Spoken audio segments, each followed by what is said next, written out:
What's up, guys? Welcome back to Michigan Muckraker. My name is Michelle. Today is the 13th of February, 2024. And last night, Kristina Karamo posted a video up on Twitter. I'll continue to call it Twitter forever. And it reveals a lot of information that I didn't know and I think is very important for you guys to know. So I'm going to show you that. I have tons of information on Detroit, and the World Economic Forum in October of last year posted up an article on Detroit and how it is the city of the future. So I'm going to go over that and some of the plans that are going on right now to get ready for the Detroit Lions to be winners. So I definitely think they're going to win next year, but regardless, World Economic Forum wants a winning city, so I'm going to get into that. And I'm going to get into the lawmaker, Representative Joshua Scriver, and how he has been stripped of all of his resources and he's being punished for a tweet. And I'm going to get into a little bit of information on that tweet. So once again, a lot to share with you. There's always something going on in the state of Michigan. Of course, Trump Saturday is going to be here. Trump is going to be here on Saturday. That would be a better way to say it. So I wanted to get into a little bit of information on that. If you wanted to go to the rally, I'm curious to see if he's going to talk about, I'm sure he will, Pete Hoekstra and the Michigan GOP chair and how all that's going to go. I think it's going to be really enlightening for a lot of folks, unfortunately, because Kristina Karamo was the grassroots pick, but Trump backing Hoekstra, it doesn't look very good for him being a grassroots candidate. So we'll see what he says on Saturday. But let's get in first to the Kristina Karamo video that, again, reveals a lot of information. And she talks about Goshen, too, which I thought was really awesome. She's got that in the back of her mind. All right, here we go. So this is Laura Logan, and I am going to just read what she wrote because I think she's spot on here. And this is why I continue to talk about this, even though I don't call myself a Republican. I've never voted Republican, but it's really important to understand that this is really a fight between the people and the elite. And that's why I continue to maintain focus on this topic because, again, the grassroots picked her. So respect that. But of course, the establishment doesn't. And so this is just one battlefront. And I think it's an important one. So let's jump in and see what she has to say.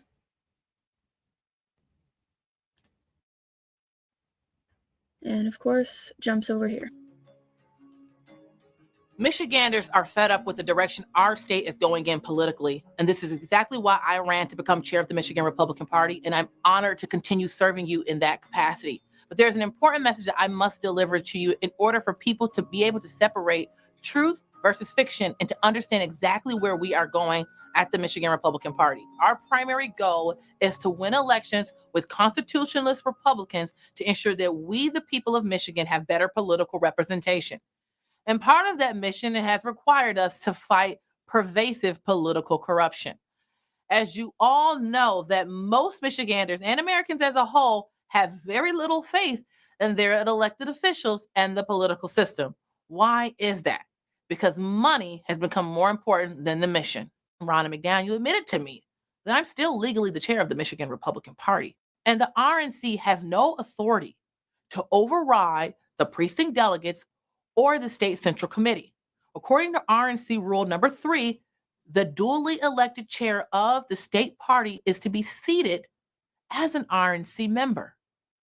And since I'm still legally the chair, why was I not credentialed as an RNC member?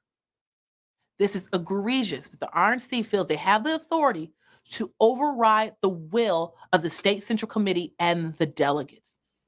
But as you began to pull back the curtain more and more, you began to see that there was a deeply well-funded effort to sabotage this movement that is focused on constitutionalism and better political representation. Let me introduce you to a law firm, Warner Norcross and Judd. Since my tenure as chairwoman, we've had some very interesting interactions with this law firm. One of their partners, Troy Cummings, who is an assistant attorney general, we have obtained an audio recording of calling state committee members falsely accusing me of corruption and trying to encourage them to sign the petition to take up the vote to remove me. Well, that's kind of why in the analysis I really thought it was important to talk about the leadership style, because if you're an educated person and you have any involvement with any type of organizations, yeah, you should be able to see Karamo coming from a mile away. Everything she does is right in line with this authoritarian kind of like freaking Hitler, right? It's crazy. Additionally, Mr. Cummings, we have learned, is going to be part of the RNC's election integrity legal team. This gets more strange. Mr. Cummings prepared a bogus report that was filled with a series of false accusations. In Mr. Cummings' report, he tried to make a series of false accusations, including he cited a Project 65 complaint against our general counsel. Project 65 is an entity that is going after the law licenses of election integrity lawyers. Wow. And I'll let you connect the dots. Why would a man who's an former assistant attorney general, a partner at a law firm, Warner Norcross and Judd, which the RNC has paid them for legal services, who was also going to be part of the RNC's legal team to fight election integrity, why would he prepare a report that cites Project 65, an entity that's trying to strip the law licenses away from election integrity lawyers? But let's keep going with Warner Norcross and Judd. Yeah, I mean, this is the problem. It's not just here in Michigan. This is happening all over the country, and it's a concerted effort to stop people who want to try to fix the system itself with the election on counting how to count ballots. And instead, they want to keep the loopholes that are in place, which is like the Dominion voting machines being online and hackable, and all these other tricks that they have. But this time they're going to steal it. The establishment is going to steal it for Trump, for the Republicans. Last time it was for Biden, fall guy Biden. This time it'll be for Trump. They don't want us to actually count the ballots. They don't want, like, either side of the establishment, because they like this tool. It's the same thing, the same reason why they don't go after the Michigan Economic Development Corporation itself is because they want to use that tool, the establishment Republicans, when they get put back into power in the future here in Michigan. So they don't want to ever get rid of any powerful tools like the Patriot Act, right? Pete Hoekstra. They don't want to get rid of those tools. They want to be able to utilize them for themselves and swing us back and forth like a pendulum. So we need to be aware of that and not let them do it. Additionally, Jonathan Lauterbach, who's also a partner at Warner Norcross and Judd, is representing the opposing side in 3 litigations against the Michigan Republican Party. One is a case in Hillsdale where there was a dispute over who the chair of the Hillsdale County Republican Party is. Mr. Lauterbach is also opposing counsel in the lawsuit dealing with the Michigan Republican Party Trust and Comerica Bank. Mr. Lauterbach is also opposing counsel in the lawsuit where former co-chair Melinda Pago is suing me to claim that I'm no longer chair of the Michigan Republican Party. Wow. I know that I was used for Kristina to win, and now I know that I'm used by other thugs to vote her out. Again, Mr. Lauterbach is a partner at Warner Norcross and Judd. Additionally, one of the plaintiffs in this lawsuit is Mr. Warren Carpenter, where we also have obtained audio recording of Mr. Carpenter threatening state committee members to sign the petition to take up the vote to remove me. She's got the... You are a weak coward. I'm so furious with you right now. You know better than this. You'll never hold a single office anywhere in your life again. And I hope that you share this with everybody, because I'm coming. Mr. Cummings, also a partner at Warner North. I mean, if that's not a threat, I don't know what is. But that seems to be par for the course here in Lansing or Washington, D.C. Our politicians, it reminds me of Lord of the Rings with the Ring of Power, right? You think that you're going to be Boromir and you're going to use the Ring of Power for good? No, it will destroy you. And so the best bet is to not mess with the Ring of Power at all. To use other means in order to fight the battle of the ages. Norcross and Judd, who I mentioned earlier, and Mr. Carpenter have been working together on the effort to remove me as chair. Hey, it's Troy Cummings. How are you? Warren just told me to give you a call.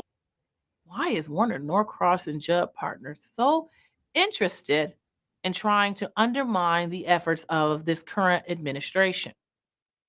Now let's get into some other interesting facts about Warner Norcross and Judd. They also represented Goshen.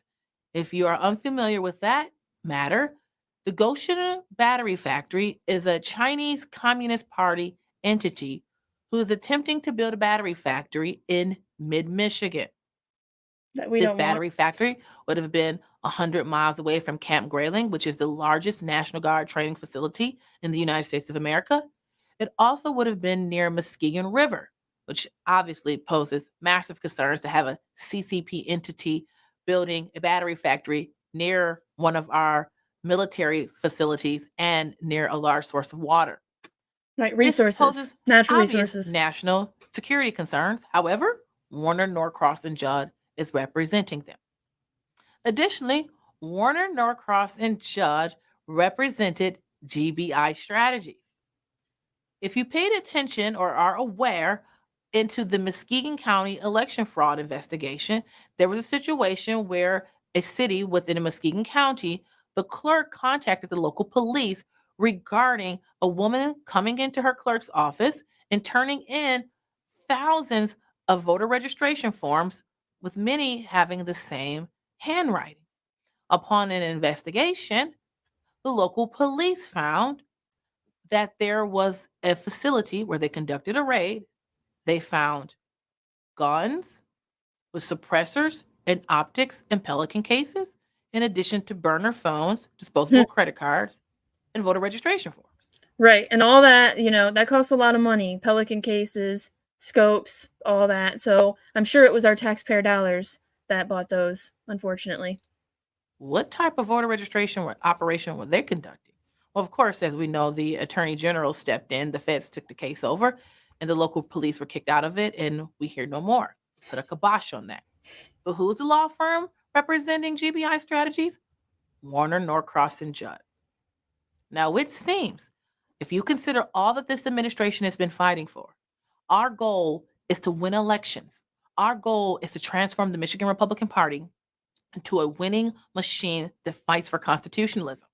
Of course, those who want and benefited from the corrupt status quo are going to do everything to fight that. And it just seems that the individuals and entities who are at the forefront of collapsing our republic just so happen to be represented by Warner Norcross and Judd, the same law firm whose partner is involved in a fraudulent effort to remove me as state chair. Yeah, you should be able to see Karamo coming from a mile away. Everything she does is right in line with this authoritarian kind of like freaking Hitler, right? You connect the dots. My point to you is that we cannot tolerate this, and you have to know the truth of what's going on. There has been an ongoing and very well-funded and coordinated effort to pit precinct delegates against one another, to create chaos so the old order can return. Politics is dominated by three major things: bribery, blackmail, and bullying. And when you won't submit to those, I was just talking about this yesterday, and it's awesome that she's reiterating it because it's true. I mean, when you get into the system, you want to change the system, but the system ends up changing you, which is why I would never step in that ring. I thought about township supervisor or township board a little bit, just because I want to make sure that the zoning shenanigans that are happening in other places in Michigan don't happen here. But since the central planners of Michigan have stolen that for now, hopefully the rezoning power will go back to the townships once it's on the ballot. So that's another initiative that should be getting on the ballot this year that I will vote for. The solar and wind rezoning going back to the townships instead of being all in Lansing. So thank you guys for joining me, by the way. Please smash like if you enjoy this type of content. It really helps with the algorithm. And good morning. Good morning, Brandy Hernandez. I'm hopping in late. I need to rewatch this. Yes, I think it's really good what she's saying here. Everybody needs to hear it because, again, this is not just happening here, and it's not just happening in the GOP. This type of coercion and corruption is in all different types of battlefields, right? You get the medical field, you name it, and there is a battle going on there. So we are in the great battle of our time, and I think everything that I hear from Kristina Karamo, I think that she is trying to help we the people. And so I stand behind her in that way. That's not to say I'm voting for Trump ever.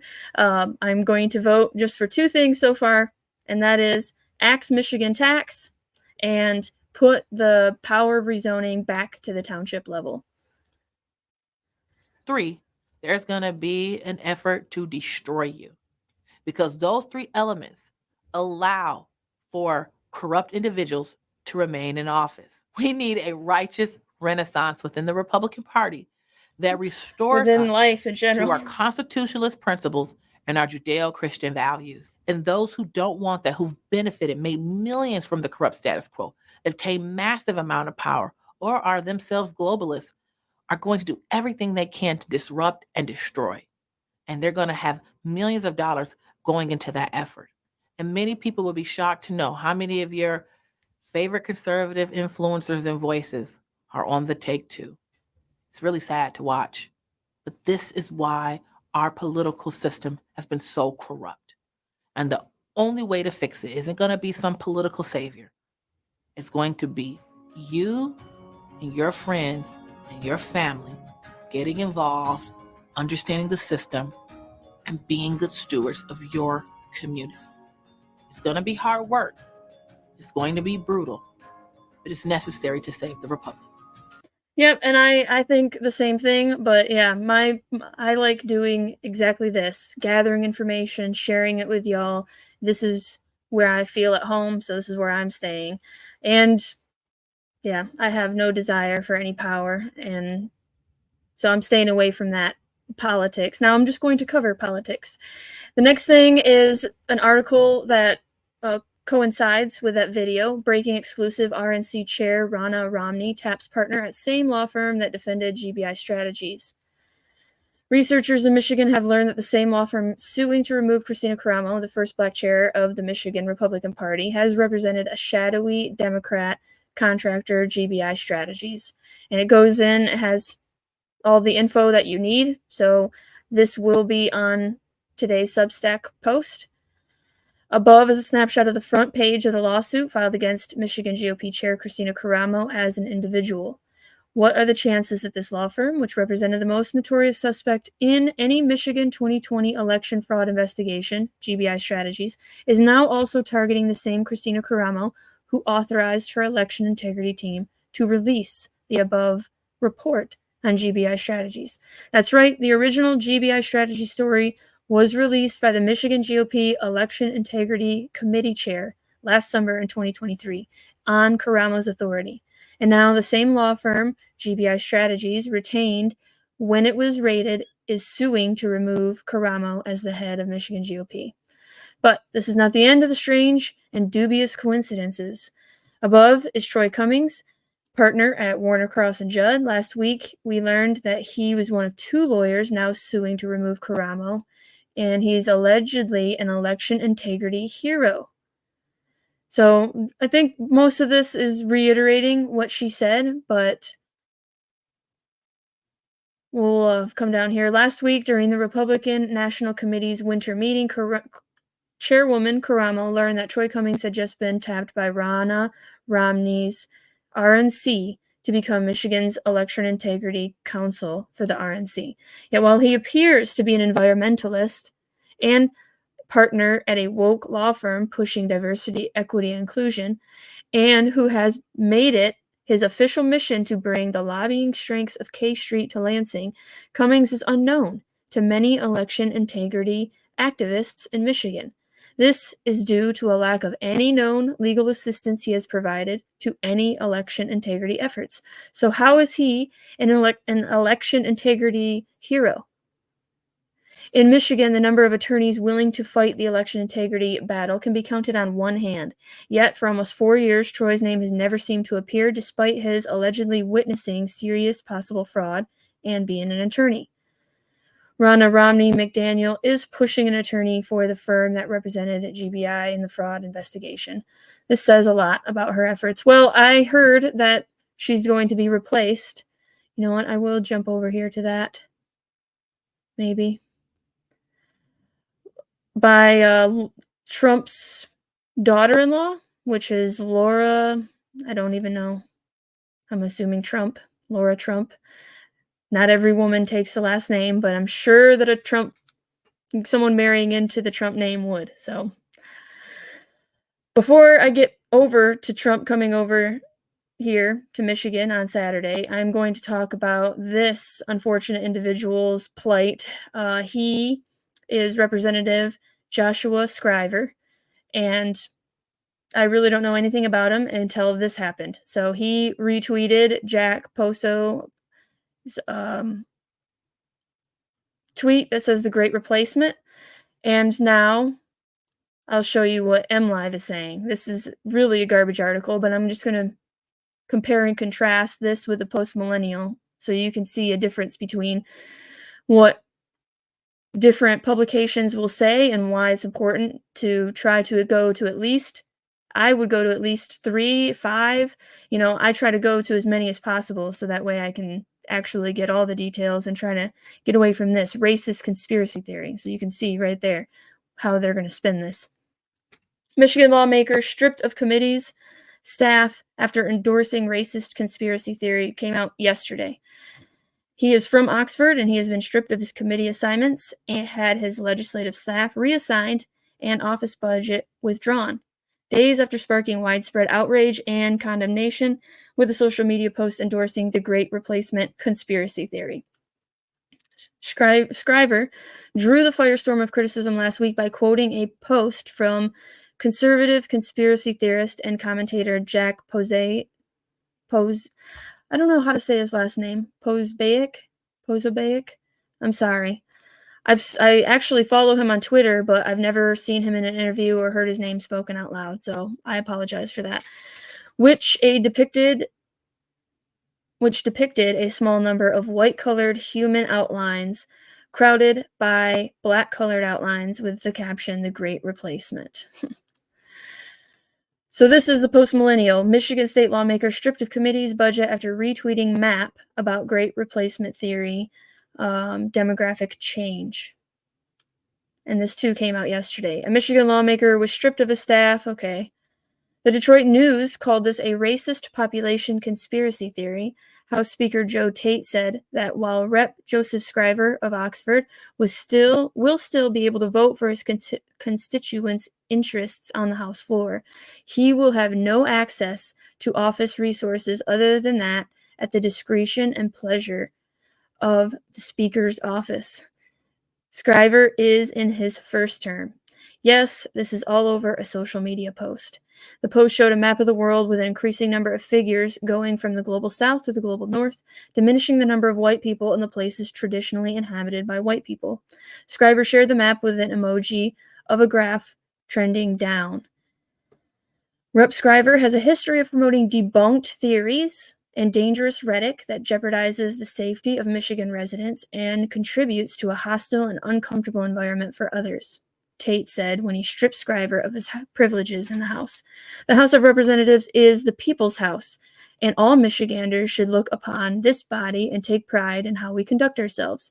It is also a workplace, and I have a responsibility to make sure the employees of the House feel safe and secure.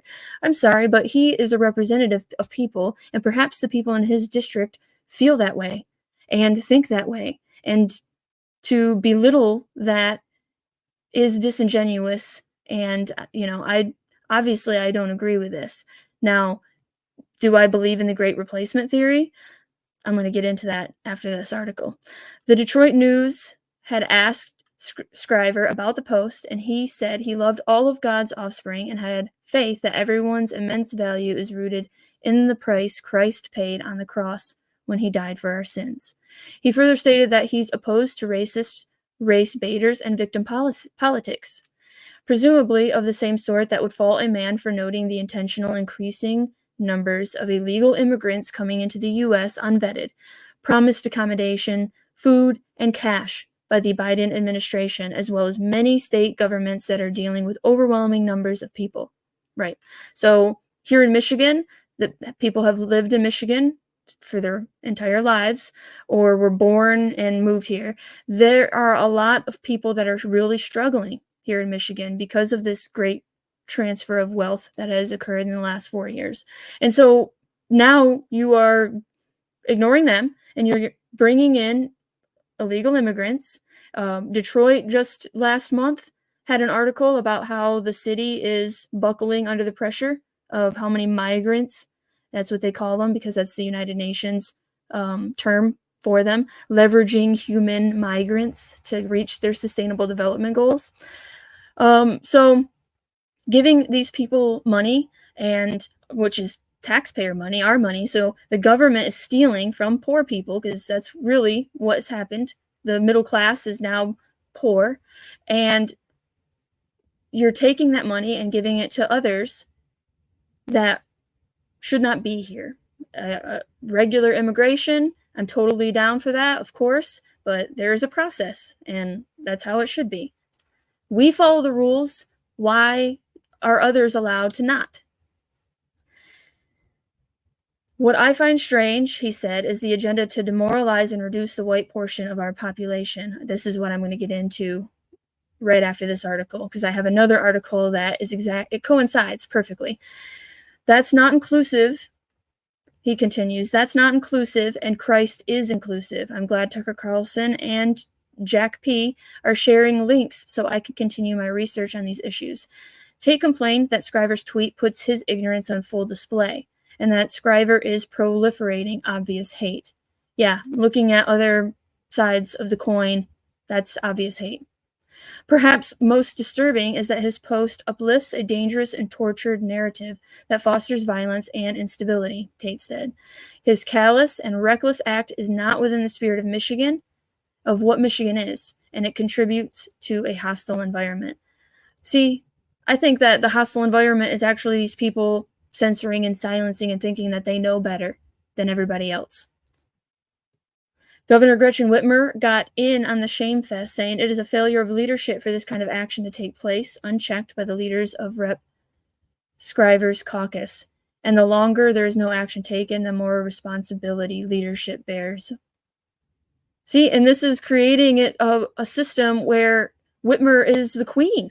Whitmer is all powerful. If we don't do something about it, it's my fault. But it's like, let him say what he wants to say and stop with the censorship. Scriver was on the House Natural Resources, Environment, Tourism, and Outdoor Recreation Committee, had one staffer and a budget of $132,000. Colleague Rep. Matt Maddock of Milford said that Scriver is a great man without a racist bone in his body. Josh Scriver could have gerrymandered a dozen black Dems out of office and been praised, Maddox said. Instead, he retweeted a meme, and he's a pariah. This is all just left-wing passion plays to hang the scarlet R around Josh. It's obscene.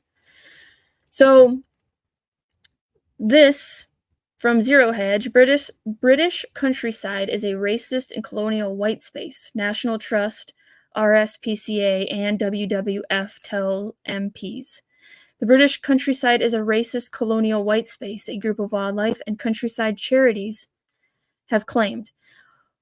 Now, why are they claiming this? And this coincides because it's not necessarily the color of our skin. It's an idea that is trying to, the World Economic Forum and the United Nations and these globalists are trying to root out. And that is private property mindset. And they're calling that colonialism. But the fact is that the Judeo-Christian worldview believes in private property and the right to protect private property. And the New World Order is communitarianism. Community first, individual second, or not in at all, really. And no private property is allowed. And so they are trying to make it seem like All of these British white people that are out in the country, they're the problem.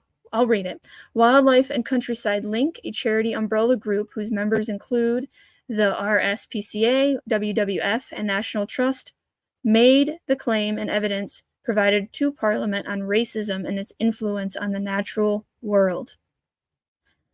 MPs, by the way, all three of these are implementing United Nations Agenda 21, these charities. MPs in an all-party preliminary group were informed that the British countryside has been influenced by racist colonial legacies, which have created an environment some fear is dominated by white people. So they are saying it's white people. So you could say that what he reposted, what he tweeted, was exactly correct. But really, again, I don't think it's so much about the color of the skin, but the mentality of private property that they're trying to get rid of. And it just so happens that a lot of white people share that mentality. The country's green spaces are governed by white British cultural values, the report argues, and the perception that the countryside is a white space prevents people from other ethnic backgrounds from enjoying the outdoors.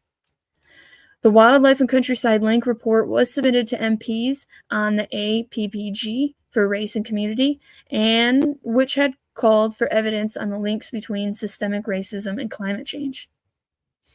The call for evidence comes in the wake of academic hate studies experts launching a 2023 investigation into rural racism in the British countryside.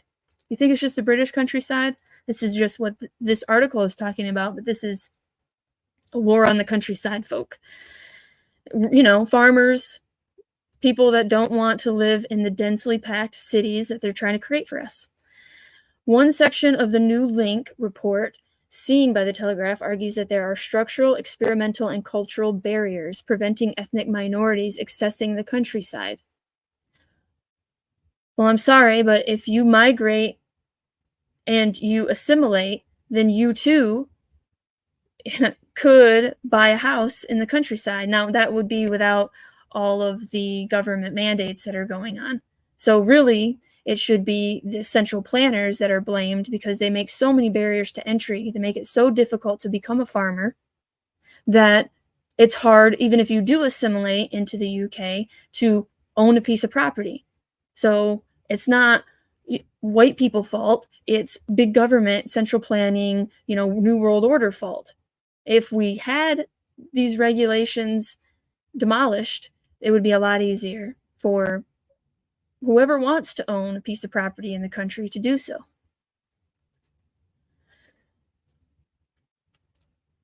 It states, going back to the article, it states cultural barriers reflect that in the UK, it is white British cultural values that have been embedded into the design and management of green spaces and into society's expectations of how people should be engaging with them. This goes back to the wildlife, the rewilding, which is why I don't like the term rewilding, is because it's a New World Order term in order to round up all the people out in the country and throw them in the city. Because it's not fair. It's not equitable for us to live out in the country where it's green and deprive people in the city of that space. It adds that racist colonial legacies continue to frame nature in the UK as a white space, and claims that the perception that green spaces are dominated by white people can prevent people from ethnic minority backgrounds from using green spaces. The report suggests that there should be a rights-based approach accessing green spaces, suggesting that the government create a legally binding target for access to nature, possibly by ensuring everyone has a green space within a 15-minute walk from their home. Sound familiar? So what's going to happen is America the Beautiful plan, right? That's initiated right now. It's happening right now, where Biden, it's 30 by 30. Biden wants 30% of America as a public green space by 2030. And by 2050, I believe it's 50%, although the Wildlands project that dates back all the way to the 90s, they say something about 70%. So we'll see how much green space that we won't be able to live on, and we'll have to pay to go to. And this brings up a two-tier system that we're seeing more and more. We're going to talk about Detroit in a minute. You know, it costs $50 to park in downtown Detroit. And there's a reason for that. They want to make it as painful as possible so that you get on their little people mover that I'm also going to talk about. But you rich people are going to be the only ones that can park downtown. They're still going to be able to park downtown because they can pay 50, they can pay 100, they can pay 150. They have all the money now. They've stolen it. So it's only the poor people that are going to be packed. Do you think that the rich are they're going to ride the people mover, a train, trams, the type situation with the unwashed masses? I don't think so. It's just going to be you and I, unfortunately, that will not be able to have private property. And that includes a car. It adds that racist colonial, okay, yes. The report suggests that there should be a rights-based approach. It also makes broader claims about Britain and climate change, stating the UK's role in the European colonial project has also driven the current climate and nature crises. Now, I do have to admit, where should the line end? You know, Bill Gates has more farmland than anybody else in the world. Why does he need all that? And who is to decide what is too much? And these are all very complex questions, but obviously the king and queen shouldn't have 100,000 acres that aren't being utilized or touched and are off limits. I'm not saying they have 100,000. I should look into exactly how much land the king and queen of England have, but it's a great question because I believe in balance, but how much is too much? And who is to say how much is too much? 3 houses, 3 properties, 4? You know, how many acres of land?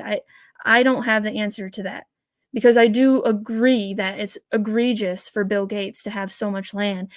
I don't think corporations should buy single family housing, so maybe that would help. No BlackRock buying up all the property and all the land. Bill Gates, though, is a man, right? I don't think he's buying it with his corporation. So I have questions, of course. I don't have all the answers ever. And every time I do research, I come up with 10 more questions. So it's a never-ending process. But isn't that the video game for our soul? Isn't that what life is all about? Trying to find the truth. I don't know. I think so. This is such a classic example of Western self-hatred. Can you imagine Indian charities worrying about the Indian countryside, that the Indian countryside was too Indian? Or Chinese charities fussing that the Chinese countryside was too Chinese? Yet here are major British charities effectively declaring the British countryside to be too British. And what exactly are white British cultural values supposed to be, besides self-loathing, I mean? If what they really mean is traditional British culture, then last time I checked, British culture and values are supposed to be what ethnic minorities are inducted into, the glue that holds the whole multi-ethnic edifice together. The ethnically diverse state is supposed to be unified by a common culture. British culture, for all are, as we are continually reminded, British, the culture of the country that immigrants consent to belong to. This idea that British culture is somehow inherently white and therefore problematic for non-whites is, needless to say, hopelessly divisive. Yet, it is this divisive multicultural ideology, athemia to social harmony and effective integration, and now rules the roost among our woke public and quasi-public bodies. The Tories just about managed to resist the maddest of these ideas in their limp-wristed war on woke. So that's what I think is going on with that great replacement theory. Again, it's not so much the color of the skin, but the ideas behind it. You know, what they would call British culture or Judeo-Christian culture. You let me know what you think, though. I mean, obviously, I want people in the city to be able to access fun places, but, you know, there are a lot of public places that are green spaces that they can go to now. So, you know, where does it end? How much are we going to cordon off for public use? And then once it's cordoned off for public use, how long until public can't touch it because it's rewild and only wolves or bears or what have you will be able to roam that land because humans bad. That's the bottom line with these New World Order types. Humans bad, resources they want for themselves. Next up, Trump plans weekend visit to Michigan, February 12th. This came out yesterday. So again, I'm curious to see, is he going to discuss Pete Hoekstra and what is he going to say about this whole Michigan chair fiasco? Something bad, and like something tells me it's going to be bad. It's going to be, I'm for Pete Hoekstra once again. I mean, we've already seen some of this talk, but maybe he's been briefed on the situation more and maybe have a change of heart. We'll see. Former President Donald Trump is heading back to Michigan. The current frontrunner of the Republican presidential primary is scheduled to speak Saturday evening, February 17th, at a Get Out and Vote rally in Waterford Township, according to an announcement from his campaign. I don't even know where Waterford Township is. I apologize. I'm sure it's close to Detroit, but Grand Rapids gets a lot of big names coming to the city too nowadays. So no one wants to go to Lansing or Kalamazoo. I'll say that. Trump's visit comes ahead of the state's February 27th primary election, where voters will help determine which presidential candidates are on the November ballot. Which, by the way, I know that Lansing is a sanctuary city. I don't know about Kalamazoo, but I'm sure it is. Kalamazoo is where Pfizer is here in Michigan, too. Saturday's event will be held at Contact Aviation's Elite Jet Center, located on Airport Road at the Oakland County International Airport. Doors are scheduled to open at 4 p.m. with Trump giving his remarks around 7. Trump traveled to Michigan in September to speak at a Clinton Township auto supplier in the midst of the United Auto's worker strike. The event was a mix of campaign stop and UAW rally. The nation's 45th president will appear on the Republican primary ballot this month after the Michigan Court of Appeals rebuffed challenges from critics who contended his role in the 2021 attack on the U.S. Capitol bars. Yeah, so he's on the ballot, as he should be. In a 3-0 decision in December, the judges ruled that who appears on the primary ballot is determined by the political parties and the individual candidates. So here it is. Trump considers endorsing daughter-in-law as RNC chair. Donald Trump, this just came out yesterday as well. Donald Trump is floating the possibility of backing his daughter-in-law, Laura Trump, to help lead the Republican National Committee should the current chairwoman step down. We all know she will step down. Laura Trump could presumably serve alongside Whatley should they both win support of members. So Michael Whatley, the RNC's general counsel, had been the frontrunner to replace McDaniel, according to people familiar with the matter who requested anonymity to discuss plans that are not yet public. I'm going to look into both of these individuals, although with Laura Trump, I'm sure she's very protected. It'll be harder to find stuff, but I'm sure I can. I'm going to try at least. The New York Times earlier reported Trump's deliberations about supporting Laura Trump as a leader of the organization, endorsing his daughter-in-law for RNC chair after applying public pressure on McDaniel to step down, would all but complete Trump's hold over the Republican campaign apparatus. Both Laura Trump and Whatley are North Carolina natives. Democrats consider that state as a possible battleground in the November presidential election.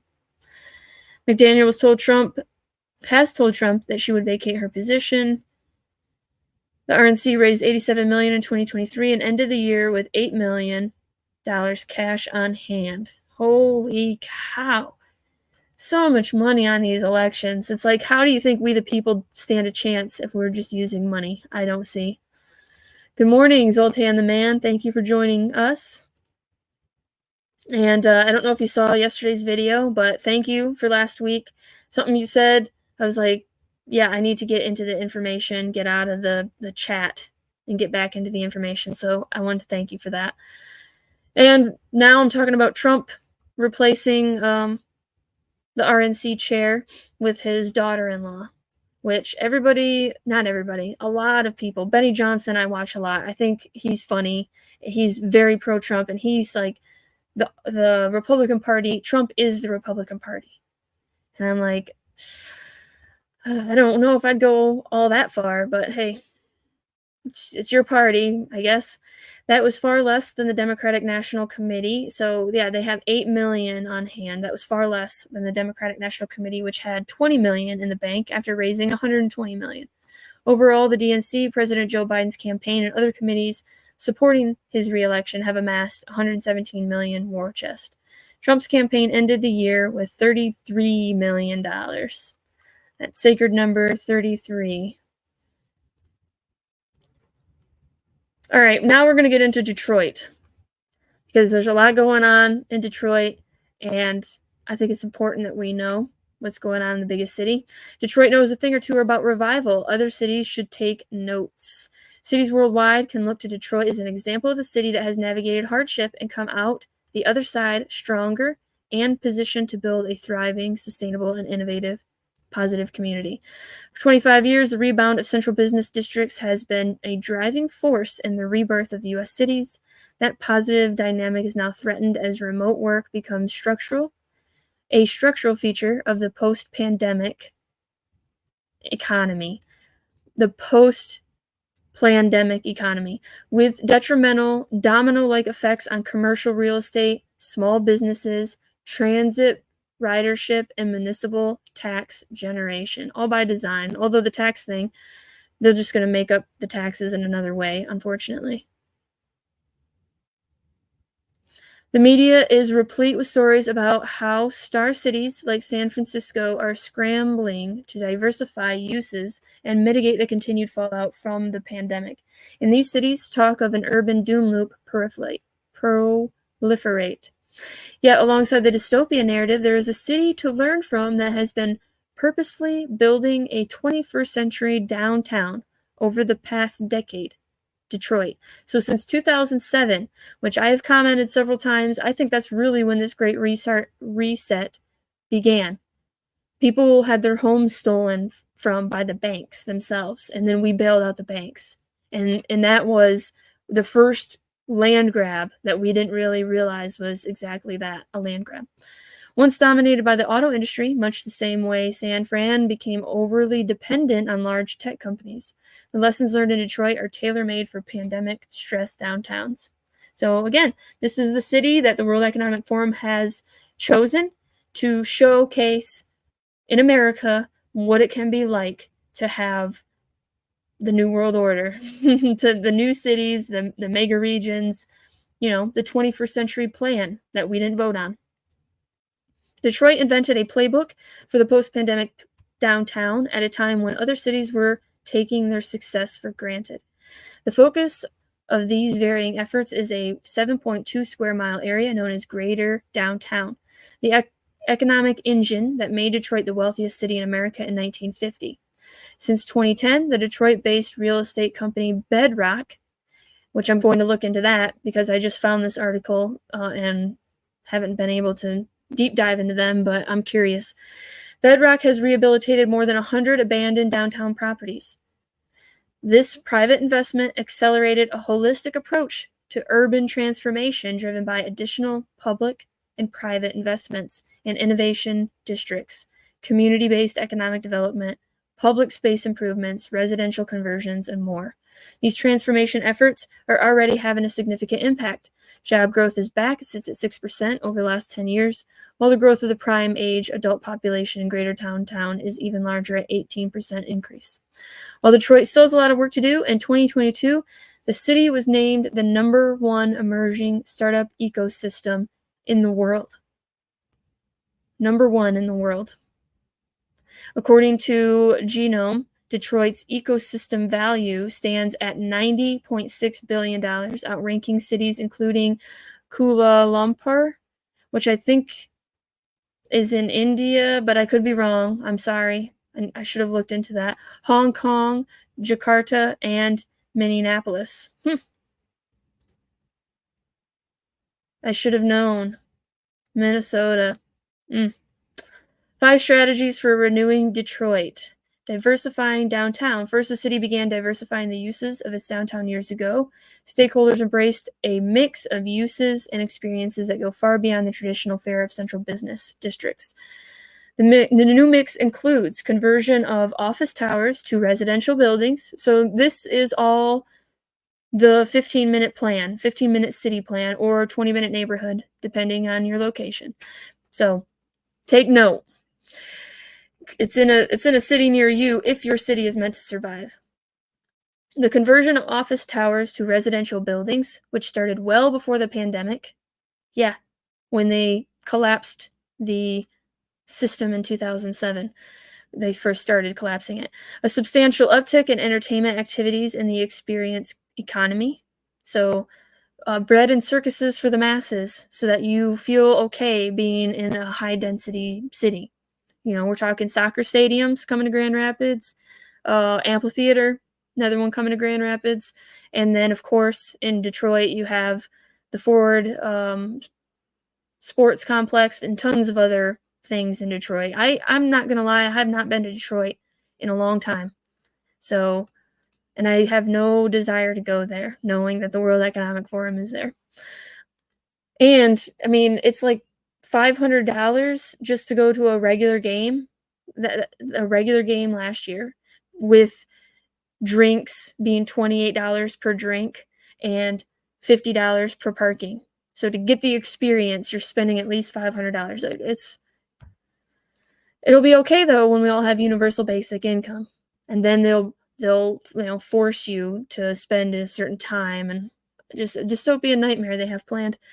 The relocation of the innovative parts of university, healthcare facilities, and other anchor institutions to form a new economic foundation for product innovation, company formation, and job creation.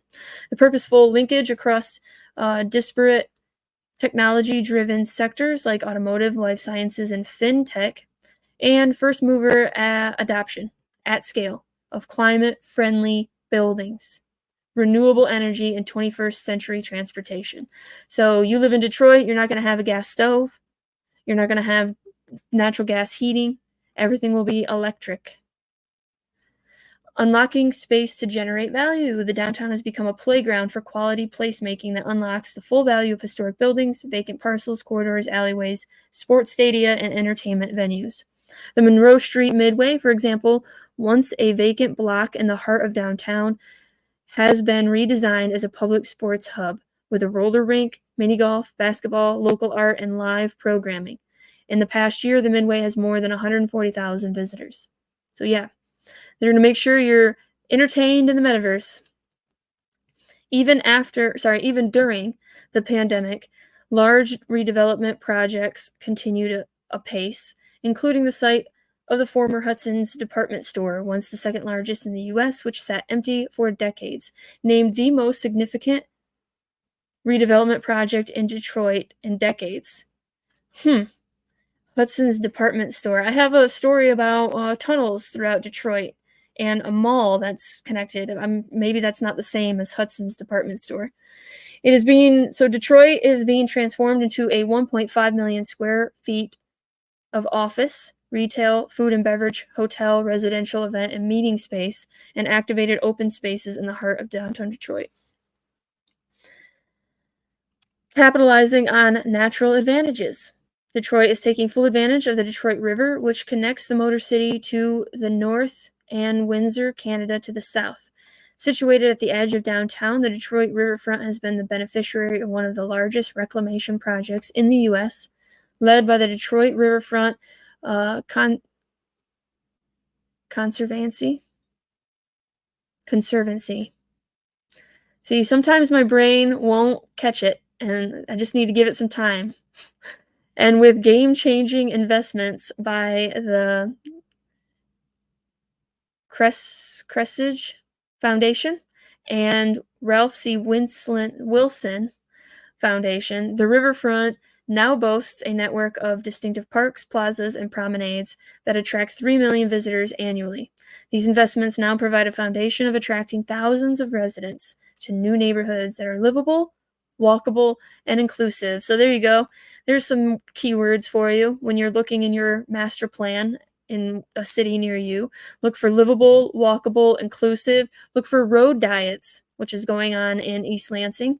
Multimodal transportation, which means everything but private vehicles. And smart, of course. Always look for the word smart, and that'll show you their surveillance ideas, how they want to surveil us. Embracing innovation. Detroit is embracing and building 3 innovation districts, the new geography of innovation and job creation in cities across the world. One of them will be developed on a site initially slated for the Wayne County Jail, with the vision of becoming a center of rehabilitation medicine and related adaptive sports, mobility access, and engineering. What is rehabilitation medicine? I want to know, but I'm afraid to look. It will also have a first of its kind open source co-working lab focused on global innovations in urban technology applied to building systems, urban infrastructure, and climate tech. Already, the Michigan Israel Business Accelerator has decided to anchor its Michigan Israel Innovation Center in this district. So in case you didn't know, Whitmer is pro-Israel, and Israel is here in the state of Michigan. To the west of downtown, Corktown has become a center of innovation and advanced industry. The Ford Motor Company has renovated the formerly abandoned Michigan Center train station, the book depository, and other nearby buildings to become a premier hub for smart mobility solutions. So there you go, smart mobility solutions.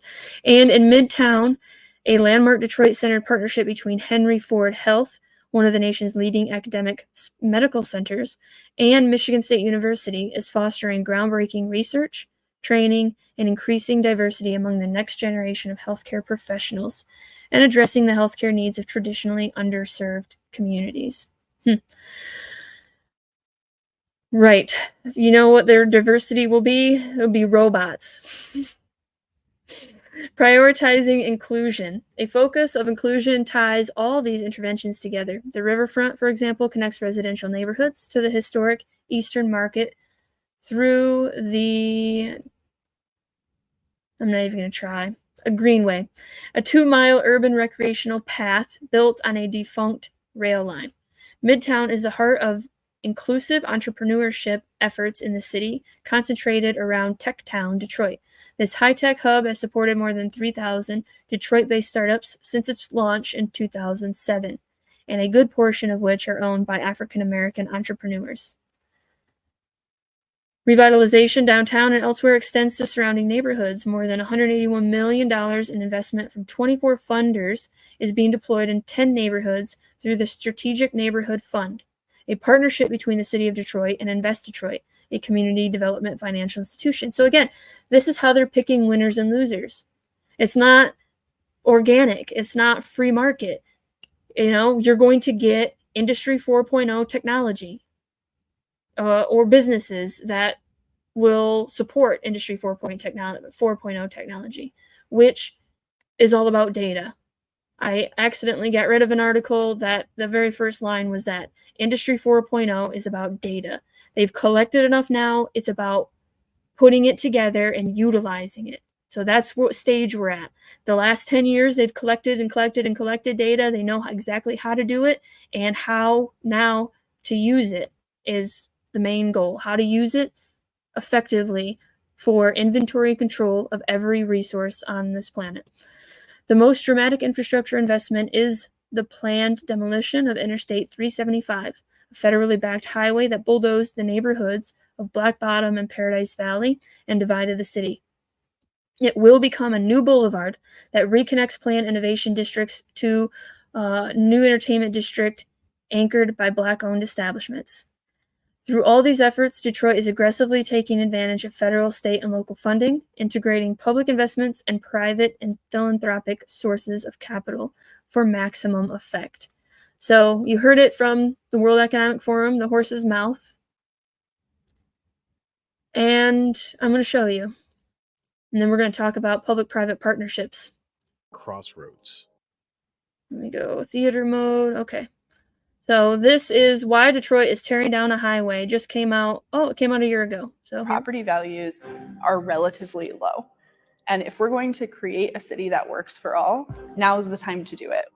After a long cycle of decline, powerful forces are remaking the city. Powerful forces, they are remaking the city.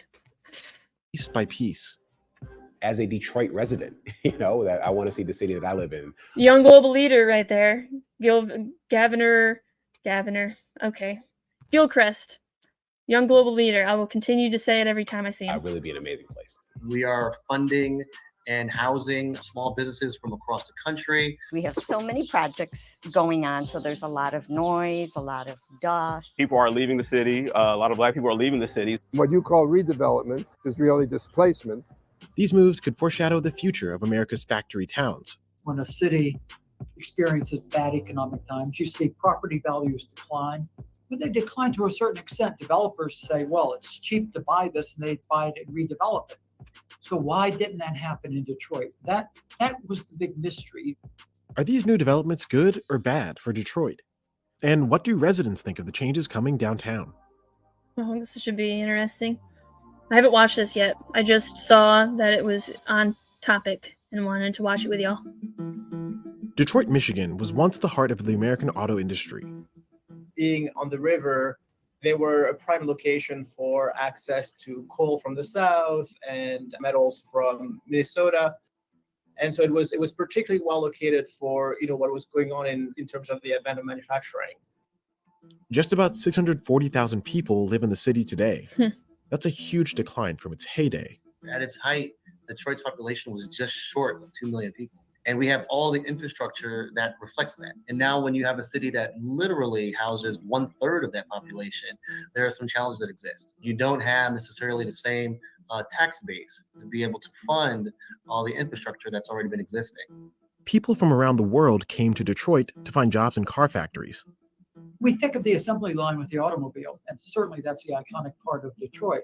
But it also turns out that to accommodate this surging population year after year, decade after decade, they also had to essentially develop assembly line tracts of housing. Certainly things peak in 1950. As global trade became more important in the 20th century, Detroit's economy shrank dramatically. This loss of jobs eventually led to intense cycles of social unrest in Detroit.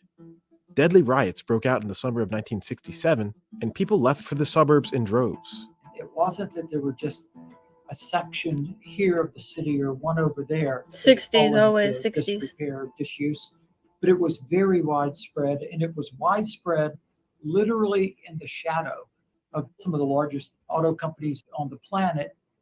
But with the population leaving, with the infrastructure staying in place, it meant strains on the city. Cumulatively, they started to mount over time. Since the peak, real quick, a couple of years ago, maybe it was actually all the way back in 2008, 9, around there, I remember hearing about people buying whole blocks in Detroit or on the outskirts of Detroit of houses, which obviously that's awful for the people that got displaced, got kicked out. But now I'm wondering, if they still have that property, what are they going to do with it? Because there's so many rules that private property really isn't a thing, even here in Newaygo County, right? And Newaygo is a tiny little town 3 hours from Detroit. And yet, if you buy a duplex and you change it to single family house, you will never be able to put it back to a duplex. You don't have private property rights in a lot of ways already because of all these rules from central planners. It's like, if I buy the property, I should be able to do what I want with it.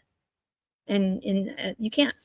Very little We has don't live been in the built. land of the free, but we can. Construction of homes has stalled almost Gotta completely fight for it. since the 1960s.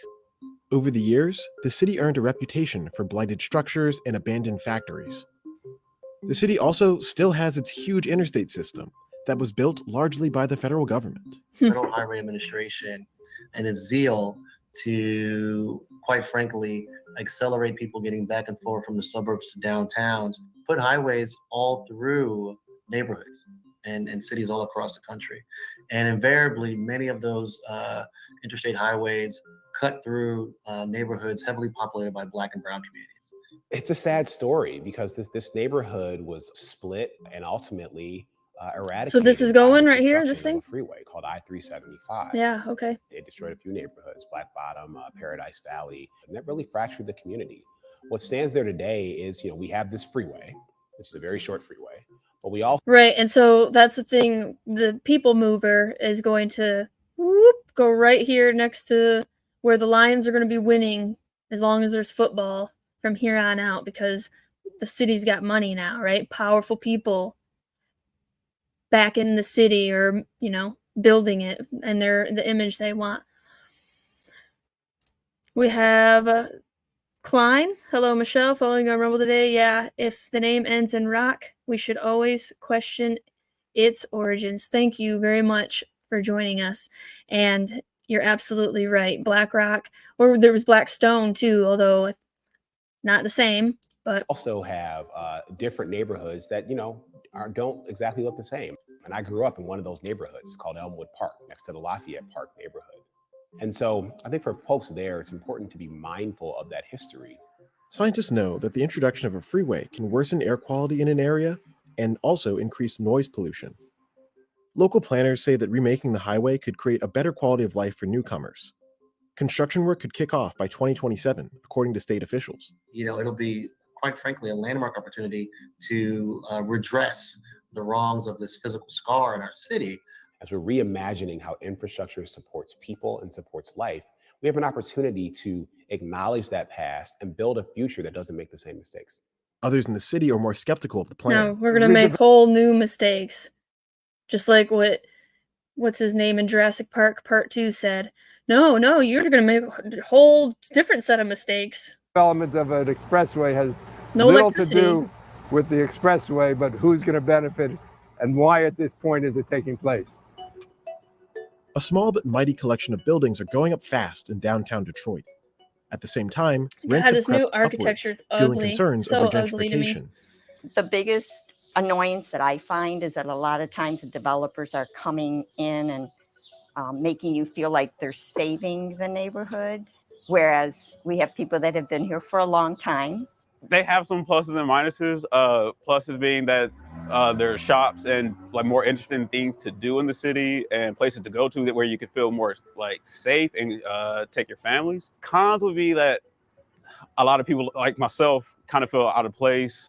Many of the changes underway in Detroit trace back to billionaires. Right, because just like here with Goshen being forced on us, this is being forced on people of Detroit. They don't get to vote for this. They never asked for this, and I am for updating a city, but it should be how the people that live in that city want it to be updated, not somebody that is in Davos across the pond.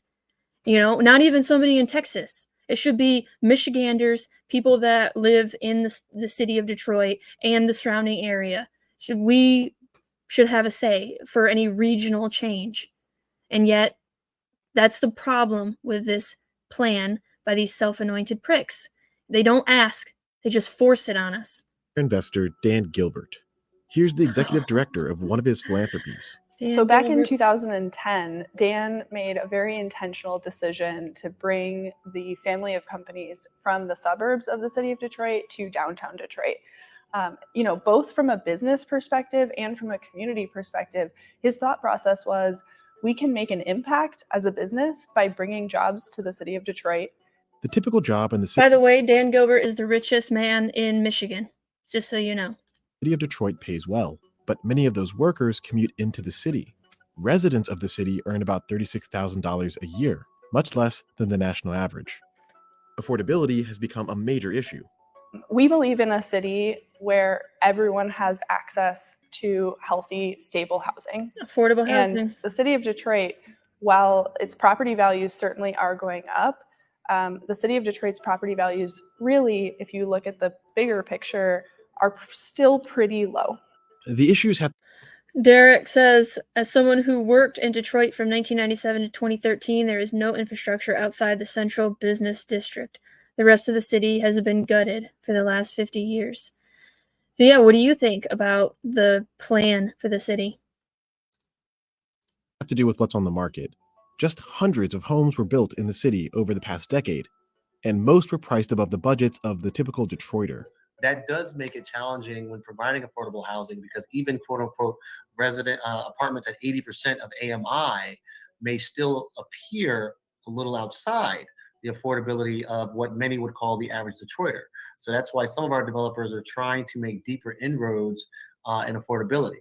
Now, the challenge that exists literally today in 2022 is that construction costs have gone through the roof. You got a little bit of some old, beautiful architecture. You know, back when Detroit first was discovered or created. It depends on if you dive down the Tartarian rabbit hole. But Detroit used to be beautiful, right? Just like all these cities. Chicago before the fires and everything, they had awesome architecture. Now we have brutalist architecture, and now we put a little bit of color on it, but it's still awful. The new buildings are all terrible, and we need to bring back beauty. Over the last 24 months, principally during COVID, and they've not abated really, but it has mitigated our ability to do certain forms of housing. While this new round of development stretches on, people continue to leave the city. Economists believe that the steady loss of people is ultimately what fueled Detroit's historic bankruptcy. In July 2013, the city of Detroit filed for Chapter 9 municipal bankruptcy. With the decline of population, that can often come with challenging times for any city. From the city of Detroit's perspective, that meant, when they got bought? Entering the largest municipal bankruptcy in history. And that meant a lot of challenges for pensioners and for our museums and for our tax base generally. Detroit's filing contained nearly $18 billion in total liabilities. Economists believe that the city's financing of public services and infrastructure were the primary causes of this funding shortfall. So the city was seeing its revenues, continue to decline, and the ability to manage that infrastructure, that big scale that was put in place, it wasn't flexible. You had an inability to manage that.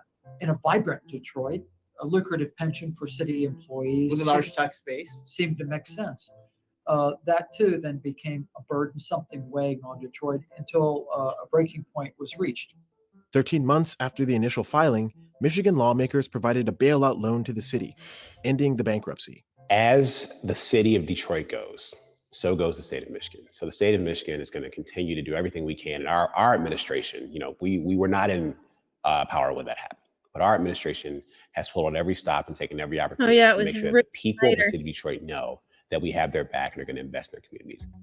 The federal government also funded demolitions of about 15,000 blighted structures in Detroit in the aftermath of the bankruptcy and national housing crash.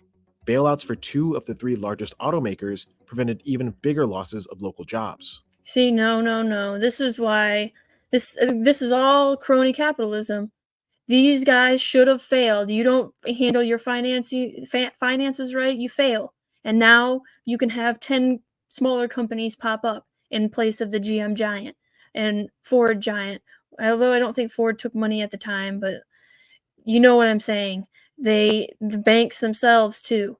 The fact that they're too big to fail, what does that even mean? Again, it's like propping up an old dead tree in the forest instead of allowing it to fall and new growth to happen. It's the same concept. You're not letting nature do its thing. And free market it's a law of economics, supply and demand. And if we let natural law be, instead of trying to make all these rules and impose man's law onto natural law, that's what causes all these problems. If we just let it be, free market, the GM would be gone. You'd have 10 other companies spring out of that dead tree. Right now we're still coming out of that a bit. And also many of the families have moved away to some of the neighborhoods adjoining us. That puts some challenges on our public school system. In the 4 state budgets that Governor Whitmer and I have negotiated and passed on a bipartisan basis, we've invested more in K-12 education than ever in the history of the state of Michigan. That means propaganda. They've invested in the most propaganda in the history of Michigan. Now, trains not lanes, residents urge MDOT to take expanding US 23 off the table. So here's another one. As state officials study possibilities for a massive overhaul of US 23 on Ann Arbor's eastern city limit, a group of residents have a simple message: build trains, not lanes. It's a rallying cry for a number of Ann Arbor area residents, urging the Michigan Department of Transportation to take any widening of the highway between I-94 and M14 off the table. And this is going to work out just fine. I'm sure that actually these citizens that are urging MDOT to do this are actually paid for by the Michigan Department of Transportation. And why is that? Because they have picked up the Mega Region 2050 plan. The federal Department of Transportation is implementing that, the Mega Region 2050 plan. There's a book about it. I have it. I've been reading it. And so this is a part of that. So problem, reaction, solution. You pay a group of citizens to say that we want trains. And they say, look, we have the demand. We want trains, not lanes. We know when you add a lane, it will encourage more people to drive. It will worsen air and water pollution. It will cause real impacts on a community like mine, said Rob Godspeed, an urban planner and organizer with the group. Godspeed and nearly 590 people who have signed a petition with the message to MDOT are not literally asking for the rail on the specific US 23 corridor in question. The slogan stands for a broader statement supporting investment in public transit to meet the travel demand the highway serves. Goodspeed said. And that could mean the possibility of passenger railways already studied for parts of southeast Michigan. MDOT officials say the US 23 improvement project, which isn't set to be constructed until 2027, is meant to upgrade aging bridges and interchanges, improve safety, and address current and projected congestion. The ongoing study includes looking at several widening options, from an additional general purpose lane to a flex shoulder lane system like that in north of Ann Arbor. A high occupancy vehicle lane and a no-build alternative that preserves the two-lane status quo are also under consideration. Goodspeed, who can hear the highway from his northeast Ann Arbor front door, is skeptical that expanding US 23 will actually address congestion problems. He maintains a widened highway will only worsen or only attract more users and encourage people to live further from their workplace in Ann Arbor. MDOT is using a model from Southeast Michigan Council of Governments to estimate this additional induced demand for the highway, and it will be accounted for in the analysis of design alternatives that add capacity to US 23. According to the Federal Highway Administration, greenhouse gas emissions rates are typically higher at lower vehicle speeds, often associated with idling rather than free flow conditions. Free flow, just like they want the rivers. The study will involve estimating those emissions using an air quality model for each alternative over 25 to 30 year time frame. Let's see. MDOT distributes press releases, mails postcards, and posts information on how to get involved on social media. It's working with advisory groups, including local governments, officials, to support outreach efforts. Ann Arbor, Washtenaw County, and the state of Michigan have all adapted climate policies focused on reducing greenhouse emissions, and that future will involve less auto use and more public transit. Goodspeed said, I'm all for maintaining functioning infrastructure, but every time we make investments, the investments are really a way to show what our priorities are. So now I want to talk to you about public-private partnerships, which is the new fascism. This came out in 2022. This is what the World Economic Forum is all about. This is what Michigan is all about. Fascism, the merging of government and global corporations, is currently being sold as public-private partnerships, also known as stakeholder capitalism. In his book, Stakeholder Capitalism, World Economic Forum founder Klaus Schwab promotes his stakeholder capitalism concept as the solution to the world's problems. The World Economic Forum website states, the World Economic Forum is the international organization for public-private cooperation. This is fascism. In essence, Schwab believes that the corporate sector should be heavily involved in both the governance of the people and nations and also hold control over the use and distribution of resources through funding and investments. He theorizes that this is the ultimate solution to all of the world's problems. That's what he says, but it is the solution to the problem of resource management. It is not they just say that it's going to solve all the world's problems, but really it's going to solve all their problems and how they can, make sure they know every being they have. This is beyond ironic given that global corporations have created a high majority of the problems that we face today and are often notorious for their abuse of power and wealth. This is in fact highly sinister. It would be naive and destructive if people were to rely on or place any level of trust in these companies to guide and lead the world and humanity to a better place. Taxing the corporations appropriately and using the money accordingly would be a better approach. Schwab truly seems to believe that global corporations will solve problems out of the kindness of their heart, and because this is their re-envisioned purpose. We, the people, are just supposed to forget everything that many of these corporations have done historically to the earth and the people because they want to start fresh and clean their slate and do it right this time because he said so. Wow, it is a lot longer than I thought. In June of 2019, the World Economic Forum and the United Nations joined into a public-private partnership that sent people around the world into an outrage. This was considered by many the largest corporate capture in history. So, allegedly, the World Economic Forum captured the United Nations. I don't know about that. I think that they're using one another to get the job done. They made a deal. The United Nations will be the head government. World Economic Forum will be the purse string holder. We now have the wealthiest international corporate industries intimately tied to and invested in the United Nations Sustainable Development Goals, which are designed to promote social impact markets and false solutions to world problems based on corporate services and products. Every aspect of society is mapped out in these SDGs, and a high majority of robber barons and their big businesses are included here and provide the global solutions for the world's problems. This is the ultimate fascist partnership, and this has huge implications on all of humanity and all sectors of societies, including health systems, poverty management, governments, environment, education, economic development.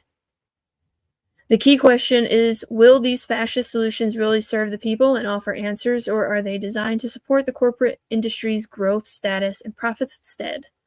Well, of course, if you have a service-based system, or rather a software-based system, then you don't own it. That is a big problem, like Pro Tools or any of these softwares that use Premiere Pro. If you are making content and editing videos, $20 a month, you can never own it. You will always just rent the software. And this is what they want to do everywhere. In every aspect, including cars. Cars will be a software as a service. There'll be a shell with software being what gives you your power or even lets you turn it on. Vermonters and our elected officials need to ensure that we do not latch on to faux solutions offered by the global corporations. The World Economic Forum is essentially an incubator and collaborative think tank for oligarchs to work together to shape the world, build and secure markets, and attempt to infiltrate even deeper into governments, society, and even individuals under the guise of the corporate goals of ESG, environmental, social, corporate governance, right? ESG and UN go hand in hand. To even begin to think that the World Economic Forum or any global corporation would have the answers for Vermont or Michigan would be a massive mistake. We need to be aware and never allow this level of corporate influence and infiltration to have a place in our state. Well, unfortunately for Michiganders, it's too late. They're here. They have penetrated our cabinet, and we need to try to figure out how to get them out. The entities involved in these public-private partnerships become highly dependent on each other in their combined goals of accumulation of wealth and power, and ultimately the shaping and engineering of society by promoting agendas and narratives that serve these industries and not the people. I like what this individual is saying. I just don't think that they are getting to the heart of the matter. It's not so much about helping this business or that. It is really about the resources, and we must remember that. It's because of the way they think. They think of Malthusian theory of population, overpopulation, and finite resources. With those two ideologies, you can justify anything because you think that the resources are going to run out and then everybody on earth is going to die. And that is just not the case. And you can't prove it. But these people, at least that's what they say they believe. That's their justification for what they're doing. These public-private partnerships, which include the world of global finance and banking, as well as global corporate industries such as technology and data, military and defense, and the biotechnology and pharmaceutical industries, are working in unison with governments. The intended outcomes of these partnerships, which are completely parasitic for the people, are our current day imperialism and colonialism, and their goal is ultimately ownership and extraction of the land, resources, and people. The sooner these sinister goals become visible to the people, the sooner we can take action to protect ourselves and our families from the vicious, unrelenting, ethically questionable, and even lethal means that many global corporations will go to in order to exert their influence, increase their power, sell products, and bolster their bottom line. Awareness around this reality is critical for the future of humanity and the health of the people and the land, and securing our constitutional rights, fundamental human rights, and democracy. Martin Luther King Jr., which we're a republic, but I'm not going to get into that. Martin Luther King Jr. states in his sermon, Transformed Nonconformist, if Americans permit thought control, business control, and freedom control to continue, we shall surely move within the shadows of fascism. We are indeed moving in the shadows of fascism, and we must break free from the corporate chains that enslave us as the current day robber barons aggressively attempt to use media to mold minds, weave narratives, and shape perspectives and behaviors while simultaneously using the government and the legislative body to enact laws that will protect and promote their industry, ensure corporate markets and products, secure resources, and promote their agendas at the expense of the people, the environment, and our local communities. At this point, it literally comes down to the question of, do you trust your government and your global corporations? Because they seem to have merged in classic fascist form and are currently calling the shots.